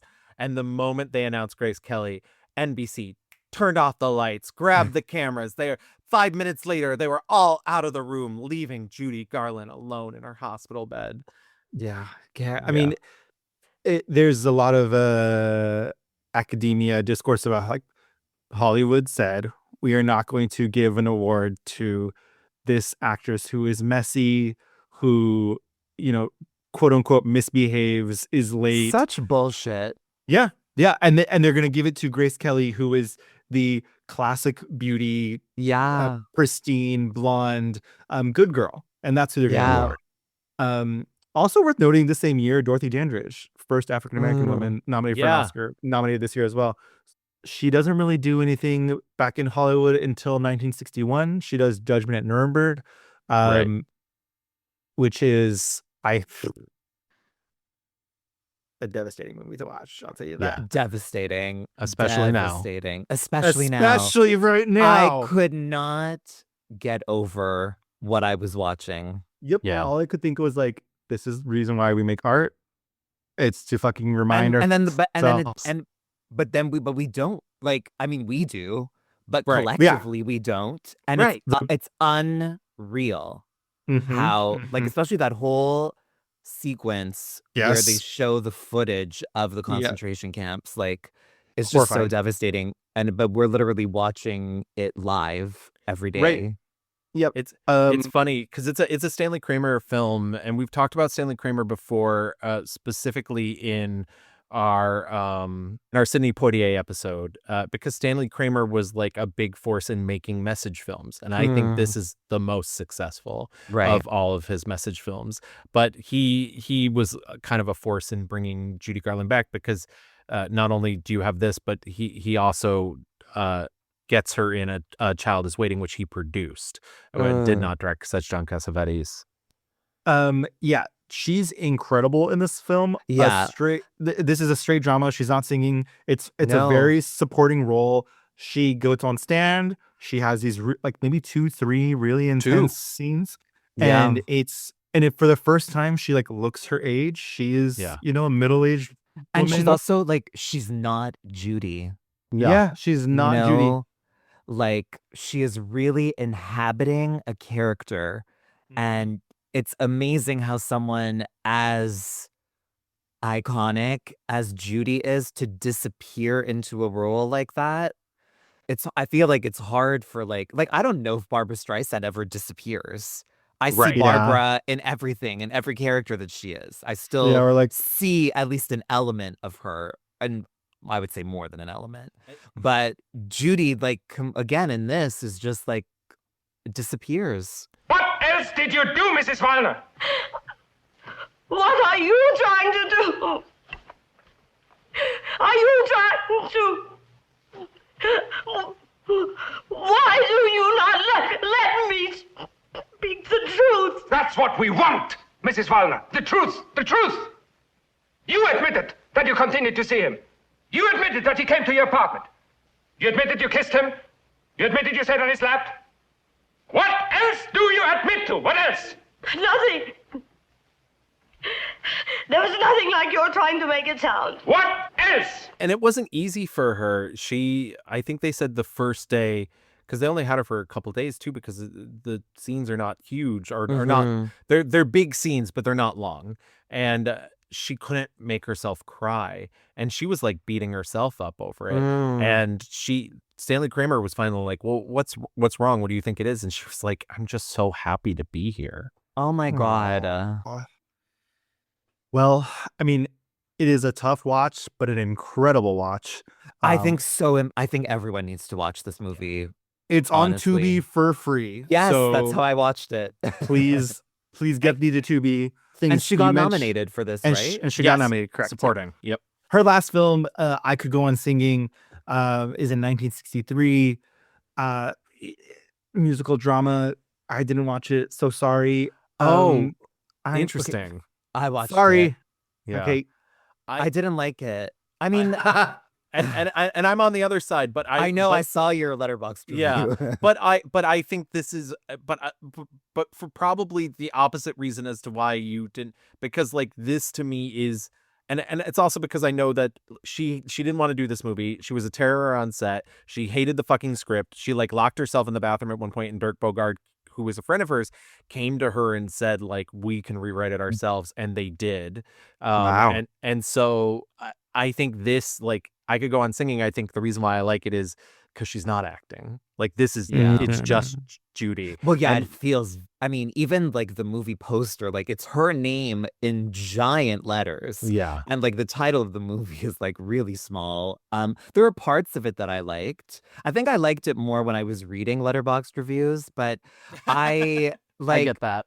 I don't know, while I was watching it, I just couldn't fully connect with it. But I agree with you that it feels very much like the real Judy, or who I would imagine her to be. Yeah.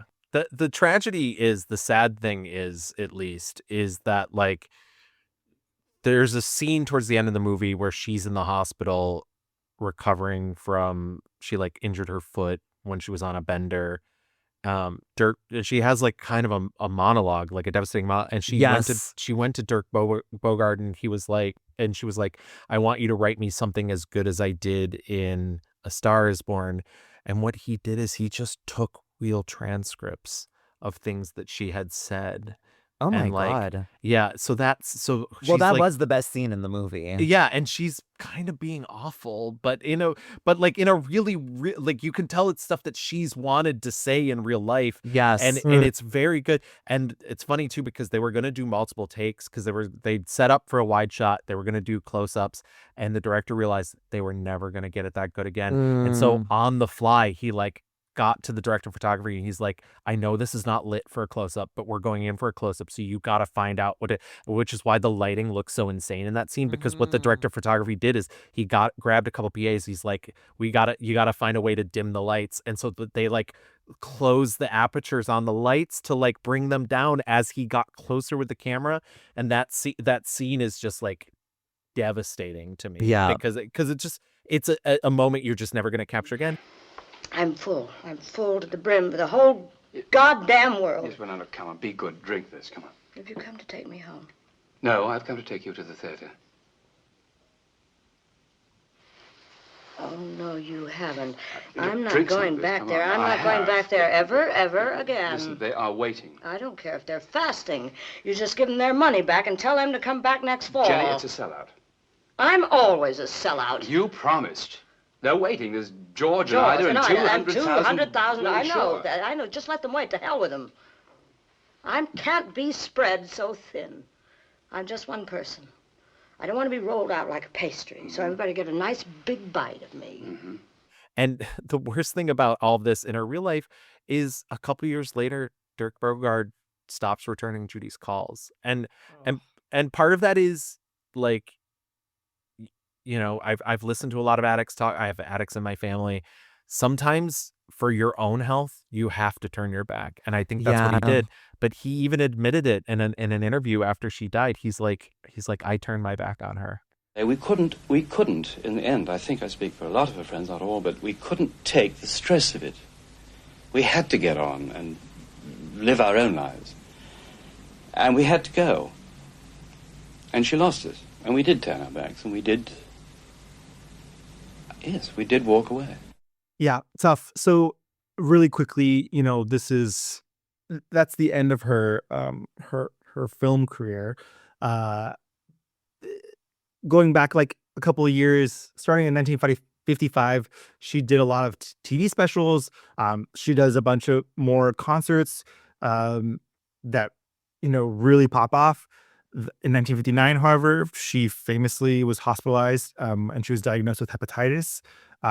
She really ballooned because her body was filling with liquid. They had to literally physically drain the fluid from her body. She was told by doctors that she would not live for she had 5 years left, or less. And then she would never sing again. She'd be, crippled. However, the bitch said, not me. She came back. She did her, 1960 show in the Palladium in London.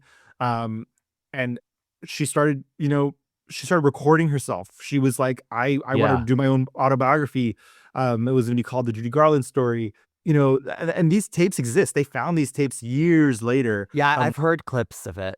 Yeah, it's and hard it's really sad to listen to. Yeah, because she doesn't really reveal too much. She sounds angry. She sounds like, yes, I have my voice and I will be heard, and I've been through hell. The critics, hated me. Audiences hated me. So she has this fire energy, and it feels like it sounds like she thought she had a lot of time left. She was like, I've been through hell and I've come back from it, and I will come back again. So I don't think she thought that the end was near. I'm mad. I am mad enough, and yet still very self-conscious. But I'm going to write a book, and I'm going to talk, because I can do something besides sing. I don't always have to sing a song. There is something besides The Man That Got Away, or Over the Rainbow, or the trolley song. There's a woman. In 1961, April 23rd, the greatest night in show business history. She plays Carnegie Hall, and people just lose their mind. Seeing her live. There was ups and downs with she was doing the Judy Garland show, which was on for 2 years, but then was canceled. That was part of the CBS of it all. Yeah, went through 3 showrunners. First showrunner. The funny thing is it seemed like it was going well. First showrunner, they got rid of him. They got in Norman Jewison, and he encouraged people. He was like, "You're too much of a celebrity," and he encouraged the guests to make fun of her. And there's clips of people being like, "Wow, you used to be really fat." Now, when CBS asked me if I wanted to do the Garland show, I said, "Are you kidding? Forget it. She'll never show up." Judy, you used to be so fat. And stuff like that. That didn't work. Third showrunner comes in and he's like, people just want to fucking see you sing. Yeah. And that became, but at that point they'd already lost so much ratings to Bonanza. Right. So even though the TV special stuff is a mixed bag, her live performances are just really, she wins 4 Grammys for the album of Judy live at Carnegie Hall. Yeah. Album of the year, best female vocal of the year, best album cover, best engineering. I do want to say, in terms of her TV show though, and it'd be remiss, and I know we did this in our Barbara episode, but her singing Barbara Streisand singing Happy Days Are Here Again, and her singing Come On Get Happy as a sort of cross duet is television history. And every child that watched that night is now gay and living a better life.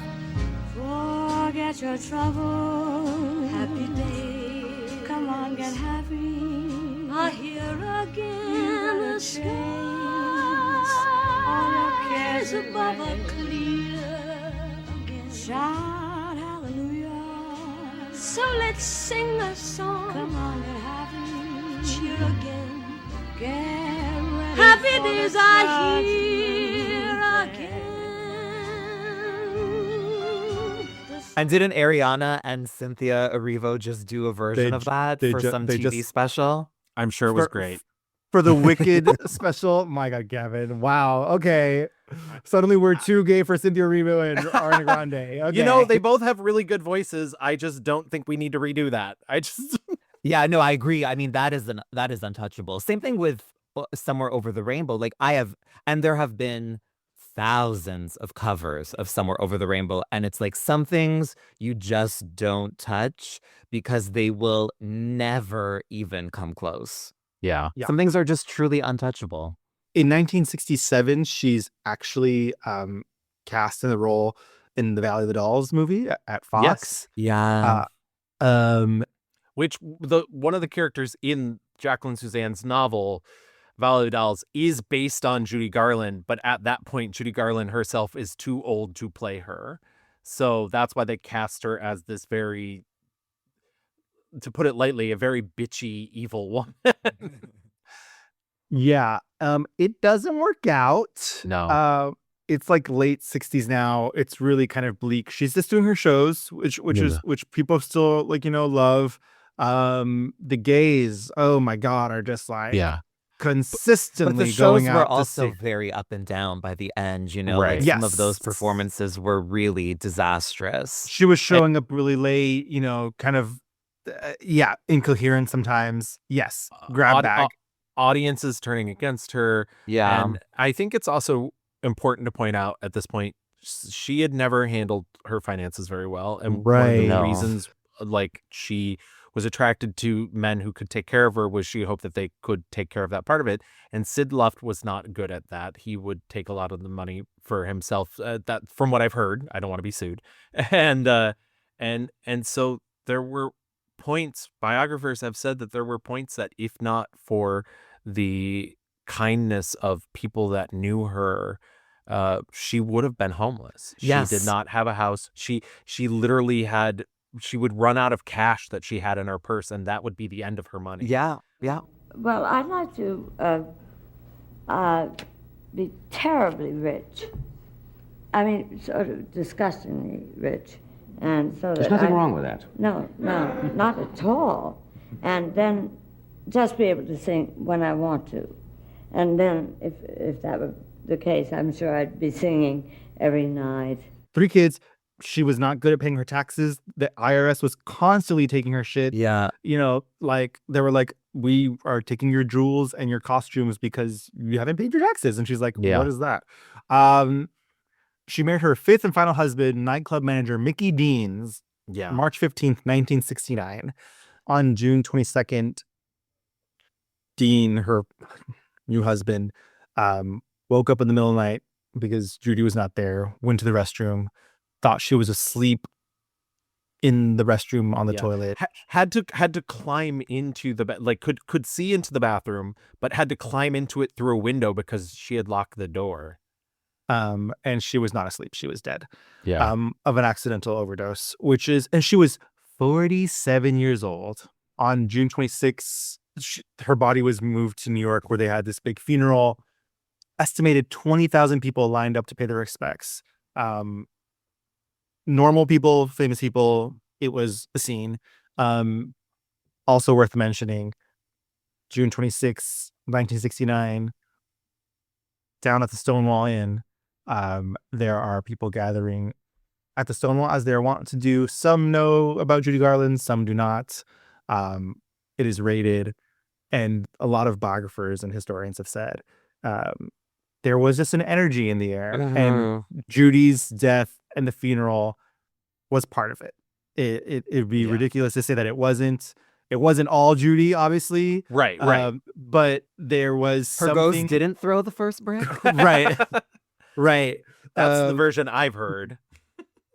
But it's just, again, like part of the lore of the connection. Also, P.S. I was listening to so many podcasts about the Stonewall and all this, talking as if Stonewall doesn't exist anymore. Divas, you can go to Stonewall Inn today, and you can get a $16 cocktail there right now. I could turn off this recording right now and head on over. Go upstairs to the lesbian area. That's the better part. Yeah, it's the better part. I agree. I do agree with that. But yeah, that is the end of Judy's life. It ups and downs. Like Tranna said earlier, though, like the body of work that she left behind is just incredible. Not to mention her fucking daughter, Liza Minnelli, who is an icon and legend in her own right. Yeah. That's the end of our gal Judy. Her life is overwhelming. Mhm. Just like finding ways to talk about it because of all those ups and downs, and like what a life. What a life.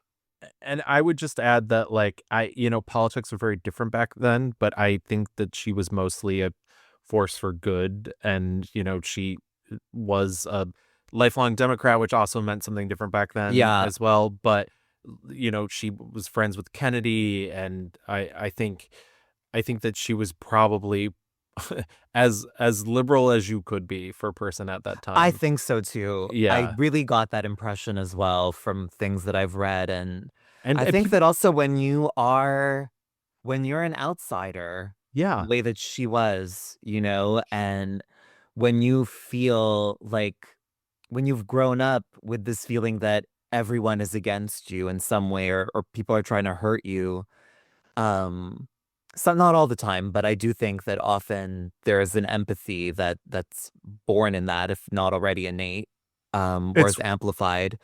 I think she was a deeply feeling person. I see that in Liza too. Like I don't remember specifically which interview it was, but it might have actually been inside the actor's studio. But I know that Liza said something about how like she just has no tolerance for bullying and people being cruel to other people. And I remember even just the way that she said it, you can really feel it. And I think Judy was the same way. Like I don't think Judy had a mean bone in her body. Yeah. Yeah, it's worth mentioning, Judy did march with other celebrities, demonstrating and advocating for civil economic rights of Black people. Right. She even though she didn't like in her day would be like, I love my gays, like Right. it was a different time, and I don't think she could say that. But she basically did. That was the trolley song. Yes, and that was the trolley song. That was her way of saying "I love my gays" on the train. Exactly. And that's what, there were people wrote awful things about her gay fans too, and she just didn't participate in that, so Yeah, no, she was like, everyone loves me. Why wouldn't they? Yeah. She kind of is the first like real gay icon when you think about the way that gay audiences attach themselves to these diva figures. Like, as far as I know, she was kind of, and even though that was a very organic relationship, Yeah. I think it was kind of the first. Yeah, And in a there's way, she reason kind of why- was the first like superstar in that way. There's the reason why people call us friends of Dorothy. Yes. That's again, like that's not just like a made up thing. Like this is like a woman Yeah. who, through her talent and sheer will of force and power, why wouldn't we attach ourselves to someone like that? But okay, let's get into our picks. Why don't we get our 1-star reviews out of the way? Tranna, as our guest, you get the lovely honor of going first. This is hard because I think I watched a good like 17 movies, and of the ones that I've seen, honestly, like sometimes and often the movies were bad, but I never really saw her be truly bad, sincerely. Like I didn't see anything where I felt like, oh, this is a terrible performance. Even the pirate, even given everything that was going on in her life during that time, like that scene again, where she's like fighting with Gene Kelly and throwing things around is like genius, like physical comedy. Like she was still on it. Even if she was giving her best La Isla Bonita. Yes, honestly. and she was. And she was, exactly. But so I didn't watch. I have to say my blind spot is more like the movies that she did with Mickey Rooney, just because I feel like they're all kind of the same. They are. And I'm like, as much as I love you guys, life is also kind of too short. Correct. Correct. To watch all of them. But so I'm gonna give my 1-star review to Babes on Broadway, which is one of the Mickey Rourke ones that I saw. I really liked the first like 20, 25 minutes of it because I like this idea of like these group of young people in New York trying to make it on Broadway. There was something kind of fun and entertaining about it. But then the movie just got so boring. And like I felt like of all the movies that I watched, that was the one where I was getting the least from her. Again, I don't think really a reflection on her. But there was, again, outside of those first 20 minutes, it just became very lifeless to me. I think Williams is still Williams. What? So you're going to Philadelphia, huh? Well, without me, because... Without you? Why, Penny, are you crazy? This is it. What are you talking about? The same thing I've been talking about, those little kids we promised. Oh, that was before Thornton Reed. He's in trouble. And if we can help save the show, we can write our own ticket. And what about Hammy and Ray and all the kids down at the drugstore? Gee, they've waited all their lives for a shot like this. Yeah, but Thornton Reed's got $1 million, and you and I and Hammy and Ray can hang on till we get another chance, but gosh, those little kids... Oh. The funny thing is like I mentioned earlier, that is the start of its own sort of loose trilogy. It's the Babes in Arms, Strike Up the Band, and Babes on Broadway, and they're all essentially the same movie. I would And imagine. We're kids, and we want to do theater, Dad, Right. and you're not going to stop us.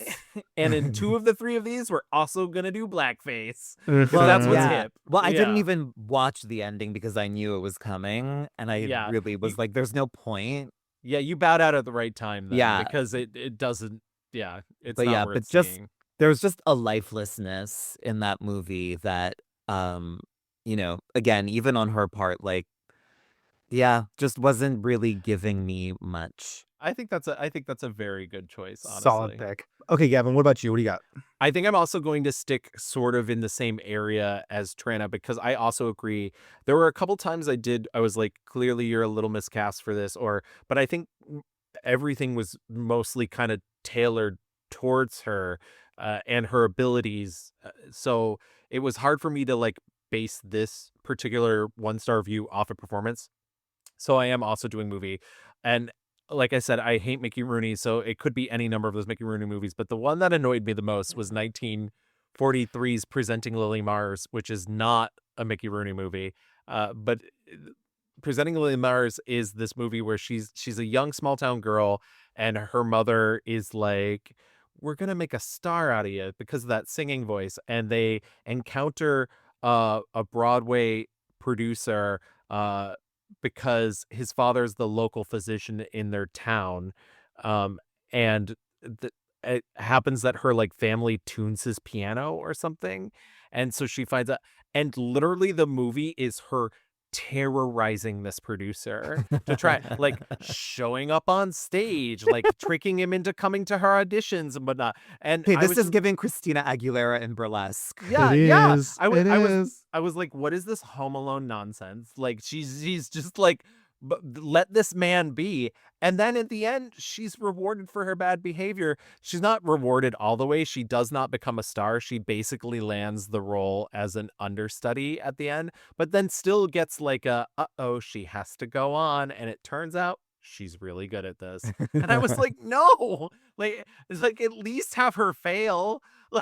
But Yeah. no. Yeah, I did not like Presenting Lily Mars, and also I think it's that time, it's 43. It's the time where like they were really trying to push her. This was past Little Nellie Kelly, where she played an adult, and to have her still play these like young kind of bratty, like I'm a little kid type Yeah. roles, just it was far Awkward. too much. I guess you were kind of surprised to see me pop up here tonight, weren't you? I was. Of course, I shouldn't have been, knowing what a talent you have for popping up. But when I was singing, you looked so interested. I am not. So human. I am not. Awkward. Yeah. Solid choice. My 1-star review, I'm so sorry, it is The Pirate. Gene Kelly's thighs aside, Yeah, I beautiful. could not get the plot of this film. First of all, this movie is so old. Like back then, I guess the Caribbean was like Hispaniola vibes, because everyone, she's Manuela. I And think it's more that you could just lie to people easier. right. Yeah, right. They were like, we can just tell people the Caribbean is just like Right. Spain. She plays Manuela, who dreams about, being swept away into like this adventure life with this pirate Makoko. Turns out Makoko is this retired old guy now, and that's chill, whatever. He's gonna marry her. But then Seraphin, Gene Kelly, shows up, and he's an actor, and they fall in love at first sight. It's just the most bonkers cuckoo banana, like dribble. That's dribble. Like and like you were saying, Tranna, the circumstances around this movie were intense, insane. She was going through it. for me, I could tell the weight of this movie was being carried by Gene Kelly's thighs. It was just Yes. like on the back of this man's charisma and talent. He is just, mugging for the gods to try and like get this movie over the finish line. Um, because the story is so silly. The story is This insane. this deception, like I'm Makoko. Also, I did if I can never hear the name Makoko ever It's again. hard to take a movie seriously when there's a character named Also, Makoko. like I would say that there's a lot of brown face happening here. Gene Kelly Yes, is not that shade of brown. yeah.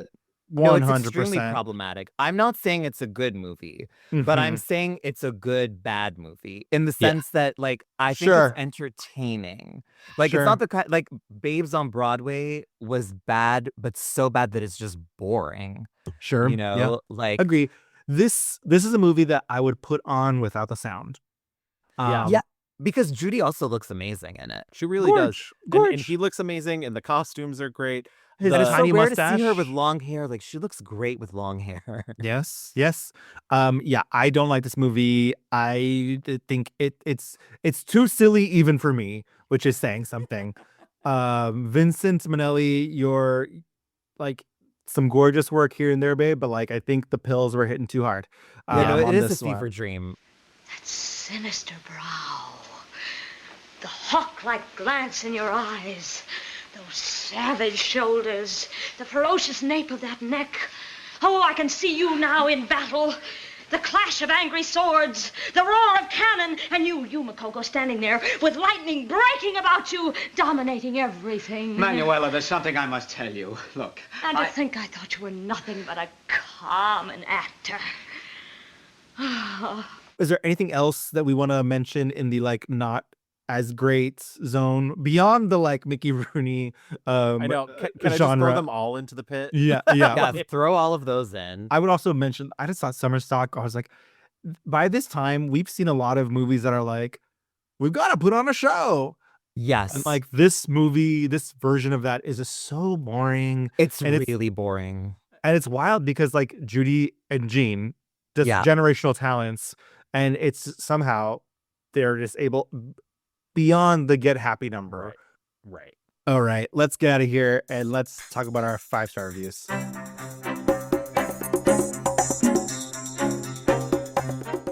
Okay, I'm so happy to be here. So excited. Tranna, what do we got? This is so hard. But I really do have to give it to The Wizard of Oz. I'm sorry if Yeah. that's like, one of two really obvious choices. But it's just there's just this innocence, in that performance that's so pure. Like her performance is so pure in that movie, and the emotions are so palpable. Again, like I've seen it a million times, but Somewhere Over the Rainbow still chokes me up without fail every single time. And I just think that not only her performance, but just the movie as a whole, I don't think its influence can be understated. And like I was browsing some of the Letterboxd reviews, and I'm like, anyone here without a 5-star review for this movie doesn't understand Get out. movies. Like it doesn't even make sense, like just given again how wide its influence is, not just on film, but in pop culture. Like almost everything is a reference to The Wizard of Oz. And there are not a lot of movies or any kind of pieces of work that Right. manage to reach that level of importance and magnitude. Like it's really just a phenomenal achievement. And you're right about the influence thing as well too, because a lot of film fans love to cite like David Lynch as their favorite filmmaker, and David Lynch, his favorite movie is Wizard of Oz. Yeah. John Waters. John I don't- Waters, yes. Yeah, exactly. Like it's the reach. Spielberg referencing? Yeah, the reach of that film, like it is just in cinema DNA, and yeah, I mean, and it still holds up. Like it visually, technically, it's just truly breathtaking. No one has brought up the fact that I'm wearing both gingham and have a rainbow on my shirt. Oh my I God. did meme the outfit. I do Uh, freaking love that. But to bring it back to her performance, I mean, I think even like when she's in the castle alone and she's like crying out for Yes. Annie M, and she's like, I'm frightened, Annie M, I'm frightened. And like the emotion is so real, you know? And I've even just now saying it out loud, like I'm like getting emotional thinking about that scene, but like there's just this part of me just in this moment now that wonders, like, is she like in her mind channeling, like calling out for her father, you know, calling out for the know. one person who protects her? Like they're like, as much as that movie is like sparkly and visually amazing and a fantasy, it's so grounded in her emotions. And that's why I really do think that even beyond the technicalities and the beauty of it, the reason that it's so enduring is her performance and Margaret Hamilton's. Where are you? I'm here in Oz, Annie M. I'm locked up in the witch's castle, and I'm trying to get home to you, Annie M. Oh, Annie M, don't go away. I'm frightened. Come back. Come back. It's Candace mentioned also like her performance through being corseted to the gods. Yes. Shit in her face, in her mouth, like fake nose, a fake added to her nose. Yes, there's so much technical things happening to her body, physical things happening to her body, and she's still emoting all that purity. And the hours and hours spent in that discomfort, you know? It's But like, the- it's not just like she's brought to set and does her thing for 5 minutes and then they take her out of it. It's like you're Right. waiting around. They said like, that the lights were so hot. in Yes, the there, lights were things so hot. Things were melting. People were we're getting injured. We're sick because of like the physicality of that whole shooting. So it's it's so impressive. But I mean, you made the most, like, one of the top 3 most important movies ever made. Like, to get to say that, I mean, I don't know. For me as an artist and a performer, I feel like, you know, I'd sacrifice a couple of injuries to be part of something that is that everlasting and that significant. I personally would. There you go. I don't think anyone should have to physically of course suffer not. for their art in that way. I don't think there's a reason for that, but I would make that sacrifice. Gavin, what you got? So I would love to give it to the clock because I do really love the clock, and I'm just gonna keep saying the clock in hopes that somebody goes and watches the clock. But Why don't you give us the clock? I know but I think I had never seen her version of A Star Is Born. Oh, this is your first time watching it? Yeah. Oh, that's amazing. It's so funny because I literally only saw the Barbara Streisand Star Is Born because of the mixed reviews. I saw the Lady Gaga because it was a cultural touchstone in our lifetime. And I've still never seen the original. And I Me need either. to. I still haven't seen it. Me either. But this was my first time, and it's so funny. I was just reading an interview magazine interview, which sometimes I think are worthless and sometimes I think are great, between Ethan Hawke and Sissy Spacek. And Ethan Hawke was saying that, you know, he kind of hates it when people are like, oh, I can see you in a performance because my whole job is not to be me. But I think what sells A Star Is Born is that you're watching Judy really be Judy, or at least what we believe screen Judy should be. And and I think of that scene towards the end of the movie where she is actually, it's not even towards the end of the movie, it's in the middle of the movie, where she's talking about Norman Maine, her husband, and her feelings about him being an addict and being an alcoholic and not being able to help him, and how much sometimes she thinks she hates him, and then she hates herself for that. And I can't help but think, like, how could she not see that herself playing those scenes? And now I feel like I'm getting emotional because she was a hurt person at that point, delivering these like horribly heavy lines about this thing. I think it's maybe the most brilliant performance. Sometimes I hate him. I hate his promises to stop, and then the watching and waiting to see it begin again. I hate to go home to him at night, listen to his lies. Well, my heart goes out to him because he tries. He does try. But I hate him for failing. I hate me, too. I hate me because I failed, too. I have. I don't know what's going to happen to us, Oliver. For people who don't know the story of A Star Is Born, it's a very simple story. She's a young actress who gets discovered by a star, James Mason, Norman Maine. He like pushes her into a career in which she becomes a star herself. And because the Hollywood machine is the way it is, for one star to rise, another one has to die. And he loses his career to his own alcoholism and ends up killing himself. And she ends up being famous beyond that. I think her performance is so beautiful. I know you said James Mason is not amazing, but I think he's amazing, honestly. Okay, I yeah. really do. Especially in the second act. Yes. Well, that's what I was going to say. The scene where I'm not coming for Bradley Cooper because I just don't care. But the scene at the Academy Awards like doesn't feel fake at all. Like it's literally one of the saddest scenes I've ever seen in my entire life committed to film. A man literally begging for his job. It does not feel like fake drunk. And I think what even sells it worse for me, what makes me realize like the sickness in these two people together, is when she gets him back to their seat after he's accidentally hit her in the face, she smiles at him. And it's such a bold choice because it's just like Esther Blodgett, also known as Vicky Lester, this character she's playing, loves him wholeheartedly. Yeah. And can't help him. And it's devastating. And that's that scene where she delivers that speech about hating herself and hating him.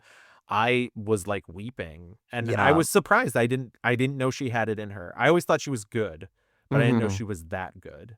So yeah, I think it has to be, for me, 1954 is A Star Is Born. It really is incredible. It's also like you were saying, like that scene in particular, like, but she's speaking as if she's speaking like someone who loves her, because in the movie she's not the addict. Right. She's the one in love with the addict. And so she's speaking the way that I'm sure people have spoken to her in About her her. life, Yeah. So it's all these layers, all these meta layers in the movie that really, I think also that last scene, or one of the last scenes where Norman is just telling her, like, I'm going to go for a swim. And he makes it seem like they're okay and everything's going to be great. But he's already decided that this is the end for him. And they both play that scene so beautifully.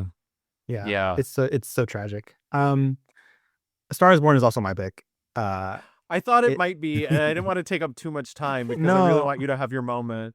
No. I mean, I had also not seen this before. And it was the last thing I watched. I kind of was saving it for last because I kind of thought I think you did well to save it. I saw it this was only my second time watching it, and the last time was a long time ago. Yeah. It's so interesting watching this. Like Evan mentioned, we watched the Barbara version for the Barbara episode.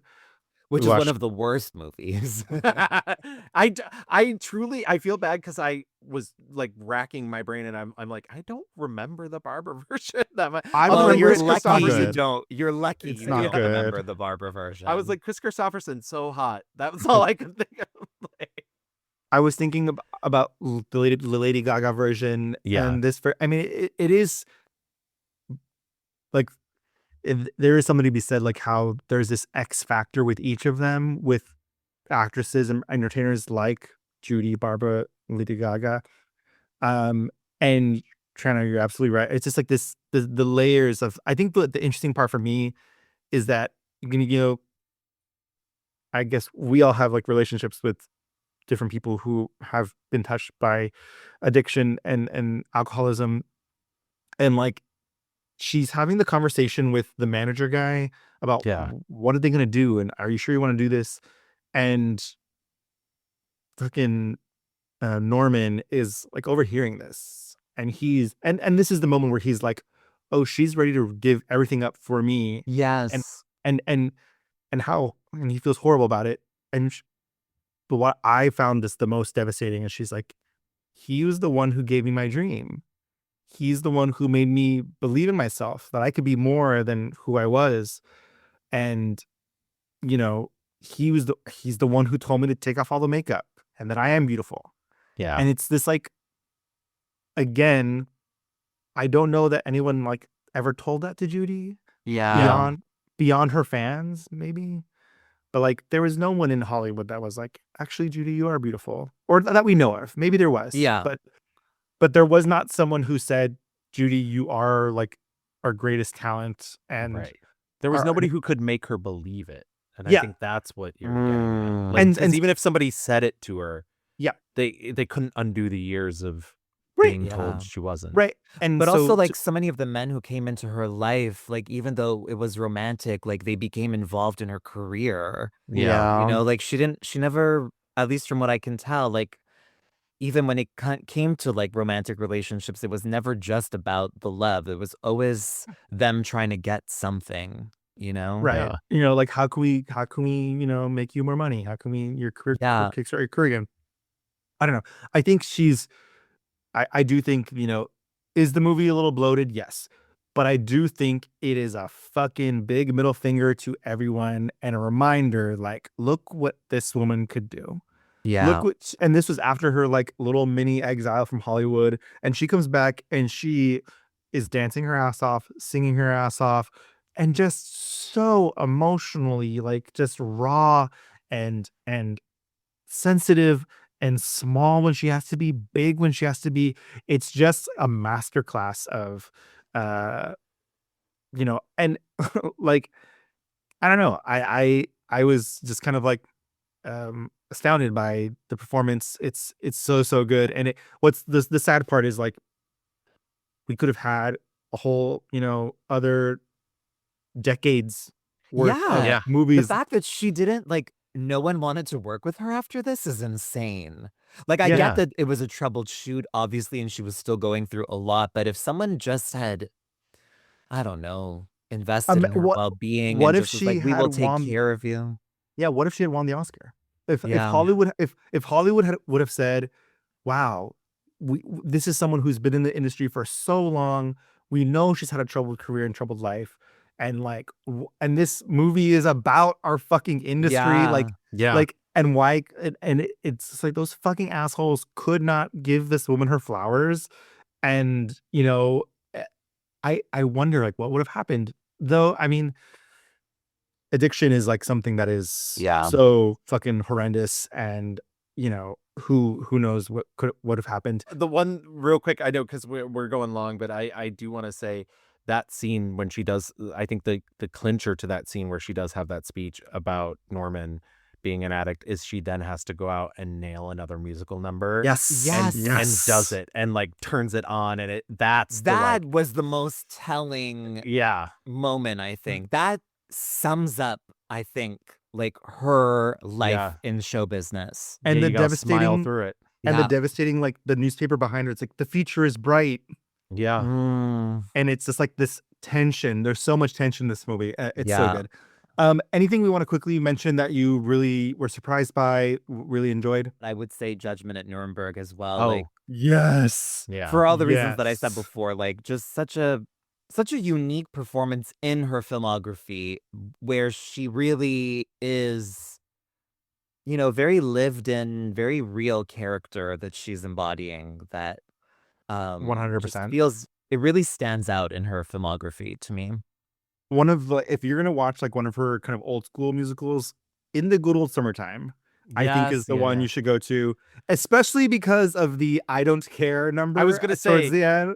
I that don't is my- care. I don't care. As much as I love The Man Who Got Away, which is the one that's been stuck in my head for this entire month that we've been doing this, I Don't Care is my favorite Judy Garland number ever. Oh, I don't care. I don't care. When it comes to happiness, I want my share. Don't try to rearrange me. There's nothing can change me. 'Cause I don't care. So good. yeah. So good. Yeah, I mean that I also really enjoyed that movie. Like especially like, if you want like a Judy rom-com. If you like You've Got Mail, which I know it has its problems, but I don't know, I can't explain it. I fucking love You Got Mail so much. So this movie, highly recommend. Highly recommend. All right, let's do our mixed reviews review, and then we'll get out of here. My 1-star review was 1943's Presenting Lily Mars. My 1-star review is The Pirates from 1948. My 1-star review was Babes on Broadway from 1941. My 5-star review was A Star Is Born from 1954. Same. And my 5-star review was 1939's The Wizard of Oz. All bangers. All bangers. All right, let's get into our fast forward.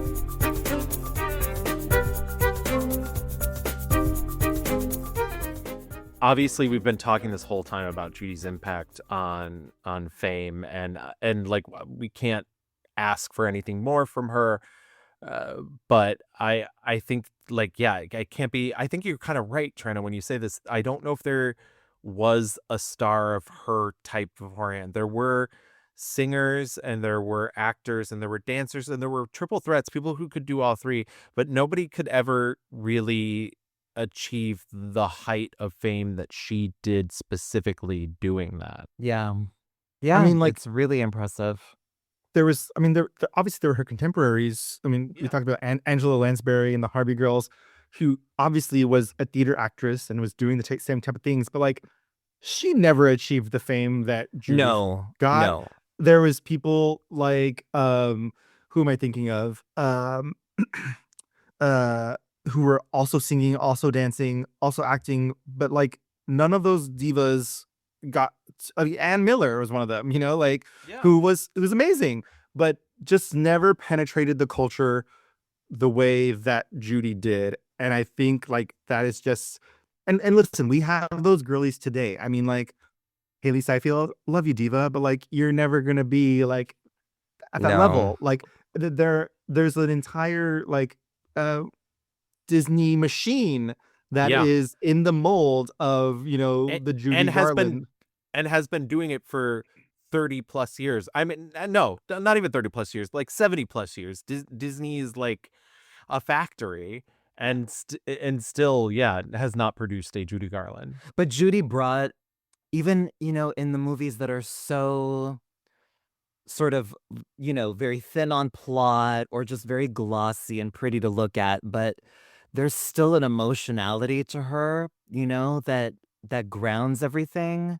There's a realness to her that is just in her eyes, like no matter what she's in, like that realness is there. And that is, I think, something that, is kind of missing quite frequently today. And what's funny is that like, I just don't know, the closest, I mean, this is not even going to make sense because like I was thinking about like who do I see in the mold of Judy today?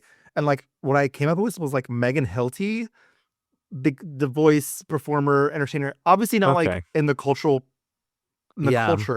but I was wondering like, I think it's Gaga, but in a way, yes, yeah. But I'm part of me is also like, is this what we're asking of our actresses now? Anyway, like Zendaya is not singing and dancing her way through many movies, right? No. Like, well, I mean, I think the thing that I'm asking for, like, is an emotional gravitas, is vulnerability, is someone willing to sort of give it all, Like, I think that we're just living in a very superficial age, where people are, like, literally entertained by, like, watching people eat things on camera, Like, and it's sad, but, like, when you're not really giving an audience any kind of meat, like, how could they know any differently?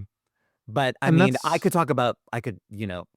it's something that I feel very strongly about, like the sort of, and there's room for everything. There's room for the superficial and there's room for the light and the meaningless and the stupid, but it can't be all that, And I right. think there's a real danger when the culture is dominated by that, And because that's I do think that art is so important. Mhm.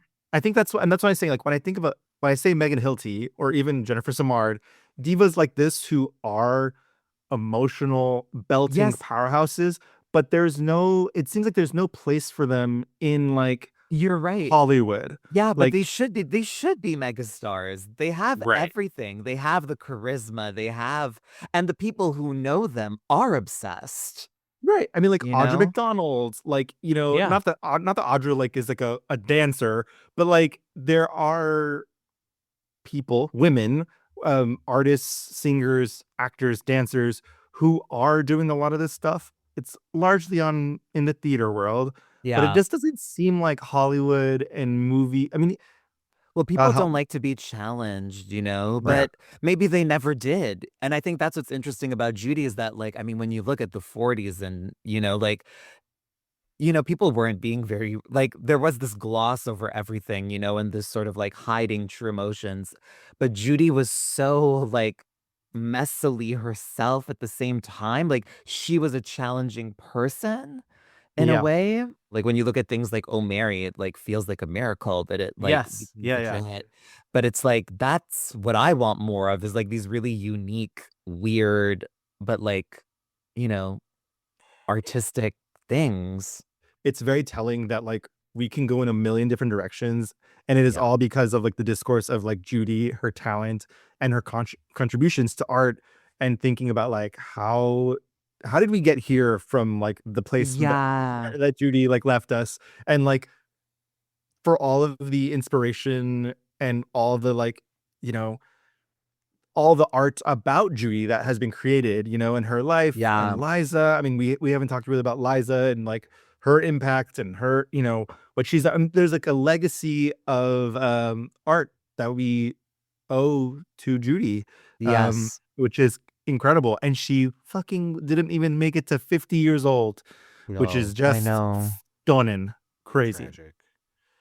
Uh but yes, but she is a light. I don't want to just leave it there with a No, I negative. And know. and and she, like, obviously this work that she's left But behind, I like, and I also don't want to, like, in case it wasn't clear, although I'm sure you understand, but, like, I don't wanna make it sound like the art was worth the sacrifice of the no. person, No. like, 'cause it's not, and I think that stories like Judy's and like Britney's, and there are so many others, like, what does this get Yeah. you? What Like, what does it Whitney. really get? Whitney.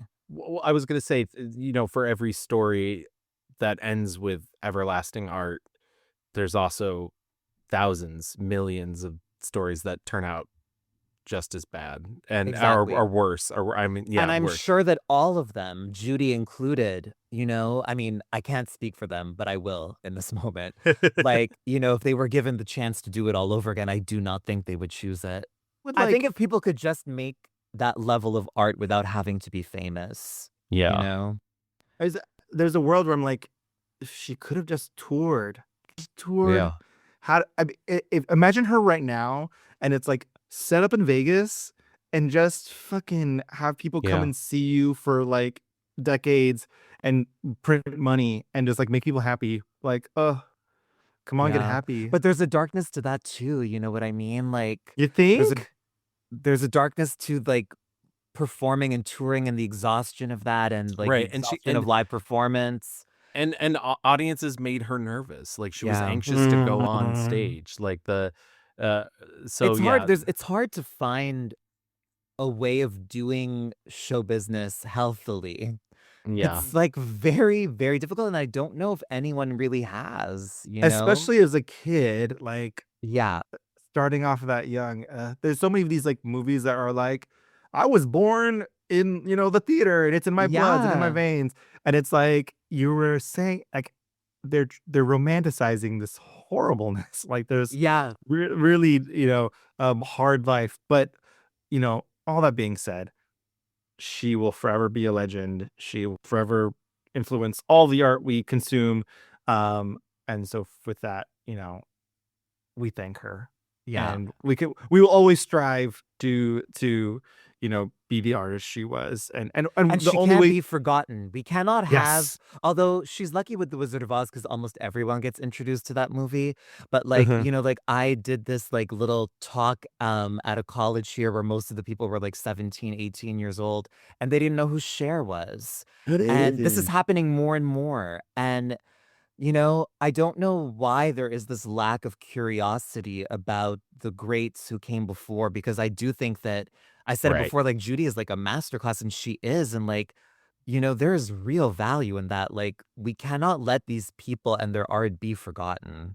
I have theories, but they would take too long to Yes, go it's a whole other. to Me too. into. I have theories too. But you're right. I think that it's so important that we don't forget her. Yeah. And hopefully, like you said, Louis, because of her influence, that she's influenced everything, we won't. But yeah, so I guess that wraps up. Thank you, Judy. Thank you, Judy. Okay. We're all friends And thank with you, Dorothy. Tranna. Yes, thank you, Tranna. Thank you Tranna, so much.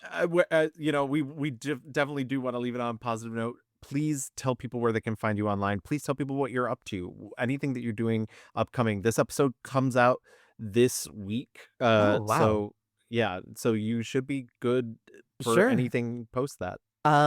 So people can find me on all the platforms at Tranna Wintour, but I'm primarily on Instagram. And I mean, I'm a comedian, so I'm always performing. Find a way to watch Traitors Canada Season 2 if you're in the US. There are ways. If you're in Canada, Come to me. Yeah, watch it. It's really fun. And I'm just always performing. I have a Christmas cabaret show, so if anyone listening is in Montreal on December 16th, come and see my Christmas cabaret show, Winter Wonderland. It's really going to be a blast. I'll channel so my fun. best Judy that night. Yes. Wow. Do the man who got away. Well, thank you so much. And also, just to give a quick plug to myself, your episode of the Q Division, which is my other podcast, my James Bond podcast, will go up in December as well. So yeah, that was a blast. Awesome. So if you want to find us, which you can always do, you can always find us on Blue Sky at The Mixed Reviews. We're on Facebook. Just type in The Mixed Reviews. If you want to write us a little email, you can always write us at reviewsmixed@gmail.com. We're on Instagram at _mixed_reviews. I had a brain fart. Oh, yeah, that happens to me literally every time we do this. And if you want to listen to the rest of our episodes, just like you listened to this one, our entire back catalog is on every major podcast platform. You can find us on Apple, Spotify, Audible. We're on all of them. And while you're there, please write us a review, give us a 5-star rating. It really helps our show. Tell your friends, tell your enemies, tell everyone about us. Yeah, and we are happy to and proud to be a part of the Glitter Jaw Podcast Network, covering a bunch of queer content, media nonsense. Check out the shows, including Gavin's other show, Q Division. Thank you guys for listening. We'll be back for our Gavin. Next month is in January we do our year in review. So we have one more regular episode before we do our year in review. So have a very happy Thanksgiving if that's your shit. And we will see you guys next month. Bye. Bye. Forget troubles, come on, get happy. You better chase all your cares away. Shout hallelujah, come on, get happy. Get ready for the judgment day. Forget your troubles, come on, get happy. Chase your cares away. Hallelujah.